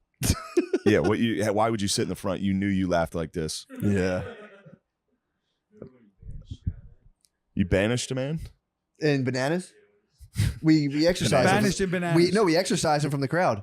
We just kept it going, and finally his bros left, and he was like, and he just walked away. That's so We got funny. him. He reached a fever pitch, and he just was like, and just walked Bananas away. was the first place I ever kicked a table out. That's good. That was the first place. I never kicked people out. Yeah, that was the only I think someone place. kicked like 10 tables out It of was my just- one show. There was like half the people. One of the openers must have kicked him out. Honestly, if I had my way, and I've said this for 30 years, I would not allow drinking in comedy clubs ever. That'd be great. But then you don't get paid as much. Yeah, definitely. Yeah. Not. That's the Definitely problem. not. Just the food No has to drinking. go by the food. Just No drinking alcohol. No. What about a 2-drink maximum? Well, maybe the True. problem is they're drunk before they get there, so Yeah, it for probably sure. wouldn't even work. or For just sure. swallow like a tranquilizing pill, just to loosen them up, and that's it. Yeah. Like a Klonopin. Well, Yeah. now a lot of people are stoned the whole show, which also has a weird energy, you know? People on mushrooms are weird heckle. They don't even try to heckle you. They'll just be like, "That's very good." Yes. Yeah, and That's they're just smart. like laughing, like, oh, like, Yeah. I'm like, why are you surprised you're at a comedy show? You know, Or They're the stoned. people that are stoned are sitting there like looking at you like the whole show. Yeah. And then you get done and you're like, you guys hated that whole table hated me. And they're like, that was the best show I've ever. Yeah. Like, you're like, holy shit, dude. Yeah, And that fucks you up. If you see one table just of dudes Yeah. that you know are fans Just because like- they're high and Yeah. you're like, all right, that guy obviously likes me. Mm. He's wearing a fucking shirt or whatever. Yeah. And that the whole table's like, you're like, fuck, I'm not living up to what they thought. By the way, we're not we left out one thing. So my comedy now is Vietnam veteran comedians like Blake Clark. Do you know Blake Clark? No. is? What? He was in a bunch of Sandler movies, and he did stand up in 80s and 90s, and he was on the Tonight Show as a Vietnam. He was a lieutenant in Vietnam, and he was like, in it like a heavily. Wow. I think he was a heavily decorated guy. I think he was like a real war hero, and he was a stand up, like a legitimate stand up for years, from Georgia. And his opening joke used to be, I was in. I grew up in Georgia. I joined the army. I was in Vietnam, and he goes, and I still have flashbacks of Georgia. Because I'm the only one that got flashbacks in Vietnam. Yeah, I wonder how many vets were comedians. How many other guys? And there used to be a guy, Frankie Bastille, who claimed he was a Vietnam vet, and the way he behaved, you'd believe him. Rich Voss knows him very well too, and I only say that because I knew him. I worked with him a few times. But I know if Rich Voss hears this, he'll be like, I was close with it. It's like, all right, you were closer with him than I was. Man, Voss. Voss. I miss so Voss. I don't see him funny, yeah. anymore. No, you don't? No, I used to see. He was the first guy to take me on the road. He's the I loved- greatest. He's the funniest fucking guy. Funniest guy in the world. He is actually might be one of the funniest One of the fucking funniest. people of all time. Absolutely. Everything he does. I love Voss. I just like seeing him now. He's nice to me, which is very funny. Yeah. 'Cause he always, he was was always very nice. He was to me. always a ball buster. But right. like, I remember right when I got SNL, he was like, not joking. He came up and was like, I've always been good to you, right? I was like, holy shit. But that's what I love about him. He didn't try to hide it. No. Now some people might say he's too dumb to hide it, but it's more than that. You know what? It is that. But Have you been yeah. watching it? He posts. Do you Oh, have Instagram? He posts landscaping videos. no shit. I watch them all the time. They're the worst. Landscaping with Rich. They stink. They stink.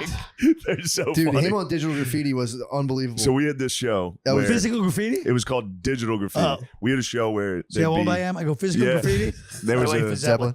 there was a screen behind the comedian, Yeah. and there was a group text of other comedians on the screen making fun of the comedian, and they couldn't see it. The Oh. comedian on stage. yeah, what we were saying, the chat was coming up behind Trashing the your comedian friend, as yeah. they try Yeah. to perform, and the so audience a is- roast, a silent roast, basically, Right, where the right. audience can see it, Silent. and they're laughing. Oh my And God. and you're the trying to do comedian has no material. idea what everyone's laughing at. you can't turn around and look. And we would do it to open micers and ourselves. And the only good comedian we ever did it to was Voss. Voss. I asked him but to he host didn't know the show. he didn't know what was going He on. didn't know what the fucking show was.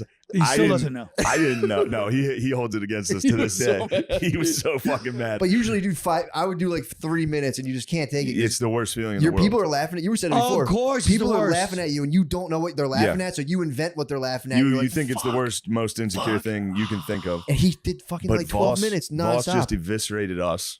the it's guy's crazy. texting. Yeah. He would like lean forward and look at the screen for a second and be like, oh, real fucking funny. Like he was just It's like, I did more. I He was spent the more only on my guy on teeth earth. than these guys made all year. Yeah. It's like, damn. Boy, You rule. Boy says, believe me, even when we used to do Opie and Anthony, people be trashing Voss. there's compilations of you versus Voss on Yeah, YouTube, yeah. and they're some of my favorite things in the world to fucking listen to. Because Voss, you'll be attacking him, and it's almost like people almost feel bad. Everyone's ganging up on him, and then he slowly Yeah, he starts swinging counterpunching, back. and he just starts going after everybody's jugular, and it's so funny. And his spirit is like, "You take me down, you fucking not without a fight," and it's so great. He's the only one who made it through. He was the only person to stand that Yeah. and go through it. It was unbelievable. Yeah, to of see. course. Well, that's because he was doing fucking. He's used to that. True. That's nothing to him. Nothing. That was crazy. But yeah, I would look at very all the mean stuff, Vietnam too. comedians. That would be kind of interesting, huh? Oh, but this guy Frankie Bastille. That's what I was saying. Yeah. So Frankie Bastille, he was said he's a Vietnam vet. I'm pretty sure he was, but he had a black heart tattoo over his heart. And he was like he was like a Jersey Bill Hicks. Like he would just go up and be like, "Man, let me tell you people something." And the Yeah. only reason I think he was a Vietnam vet because one time I went on and bombed, and he goes on after me. He's the headliner of some one nighter, and he goes, "Do you think I fought in Vietnam so you dumb fucks could not like this guy? You fucking asshole!" And he just like Oh, wow. eviscerated the guy. I know I loved him for it, but I mean. Damn. Truly a hero. Yeah, he was great, and I thought we almost we did a couple of gigs together. We did a couple of gigs together, but he was one of those guys that just seemed like a Vietnam guy, and he did say it on stage, so I'm assuming he was. There was a school bus driver that was a Vietnam guy, Really? and he was fired. He would get fucking fired. That's a up. good He'd bus start driver, screaming yeah. at people. That's a good bus driver. Yeah, it is a good bus driver. Guy who's seen some things. For sure. All right, we should wrap this Yeah, up. let's do it. All right, guys. Hey, Dude, thanks for doing this. thank you very Sure. much for coming Appreciate and doing you. this. No, pleasure. This was awesome. Great. Yeah. Hell All yeah. right. Bye, Jost. It's funny, this is like a fucking ISIS video. It is. Death to a man. You've heard us talk about how important it is to have VPN to protect your online privacy. We've talked about it. But choosing a VPN you trust is equally as important. ExpressVPN is the best VPN on the market. Here's why. A lot of you are wondering why. Why the fuck is ExpressVPN so great? Number one, shithead. ExpressVPN doesn't log your activity. Other VPNs make money by selling your data to advertisers, not ExpressVPN. All right. Number two, speed. Other VPNs can slow your connection, but ExpressVPN is always blazing fast. Stream videos in HD quality with zero buffering. Don't you fucking hate buffering? Yeah. Makes me sick. Finally, ExpressVPN is easy to use. Only a fucking moron wouldn't be able to do it. Just fire up the app and tap one button to connect. That's why Business Insider, The Verge, we've all heard of The Verge, and many other tech journals rate ExpressVPN the number one VPN in the world. I love how easy ExpressVPN is to use on my phone when I'm looking at stuff you're not supposed to look at. So protect yourself with the VPN I use and trust. Use our link, expressvpn.com/drenched, to get an extra 3 months free on a 1-year package. That's ExpressVPN. expressvpn.com/drenched to learn more. Matt and Shane's Secret Podcast is brought to you by Displate. Want one of your very own sexy lady posters for your house? You want that in your house? Displate has a one-of-a-kind metal poster. It only takes 20 seconds to install. Your poster comes with a magnetic sticker. Just pop it on the wall and hang your poster. No power tools, no damage. You can easily switch it out for a new poster. They have millions of designs available and officially licensed designs from Star Wars, Netflix, and more. Wouldn't it be nice to get some Star Wars hanging? That'd be great. Get that and some fucking Wookiee posters. Let everybody know you get pussy. Click the link in our description and save up to 34%. The discount is automatically applied to your cart when you use our link, or use code DRENCHED when you visit Displate.com. This amazing deal is only available for a limited time. That's Displate.com, code DRENCHED, or click the link. I don't know where the fuck the link they're talking about is. And support the show, get up to 34% off some sweet metal art.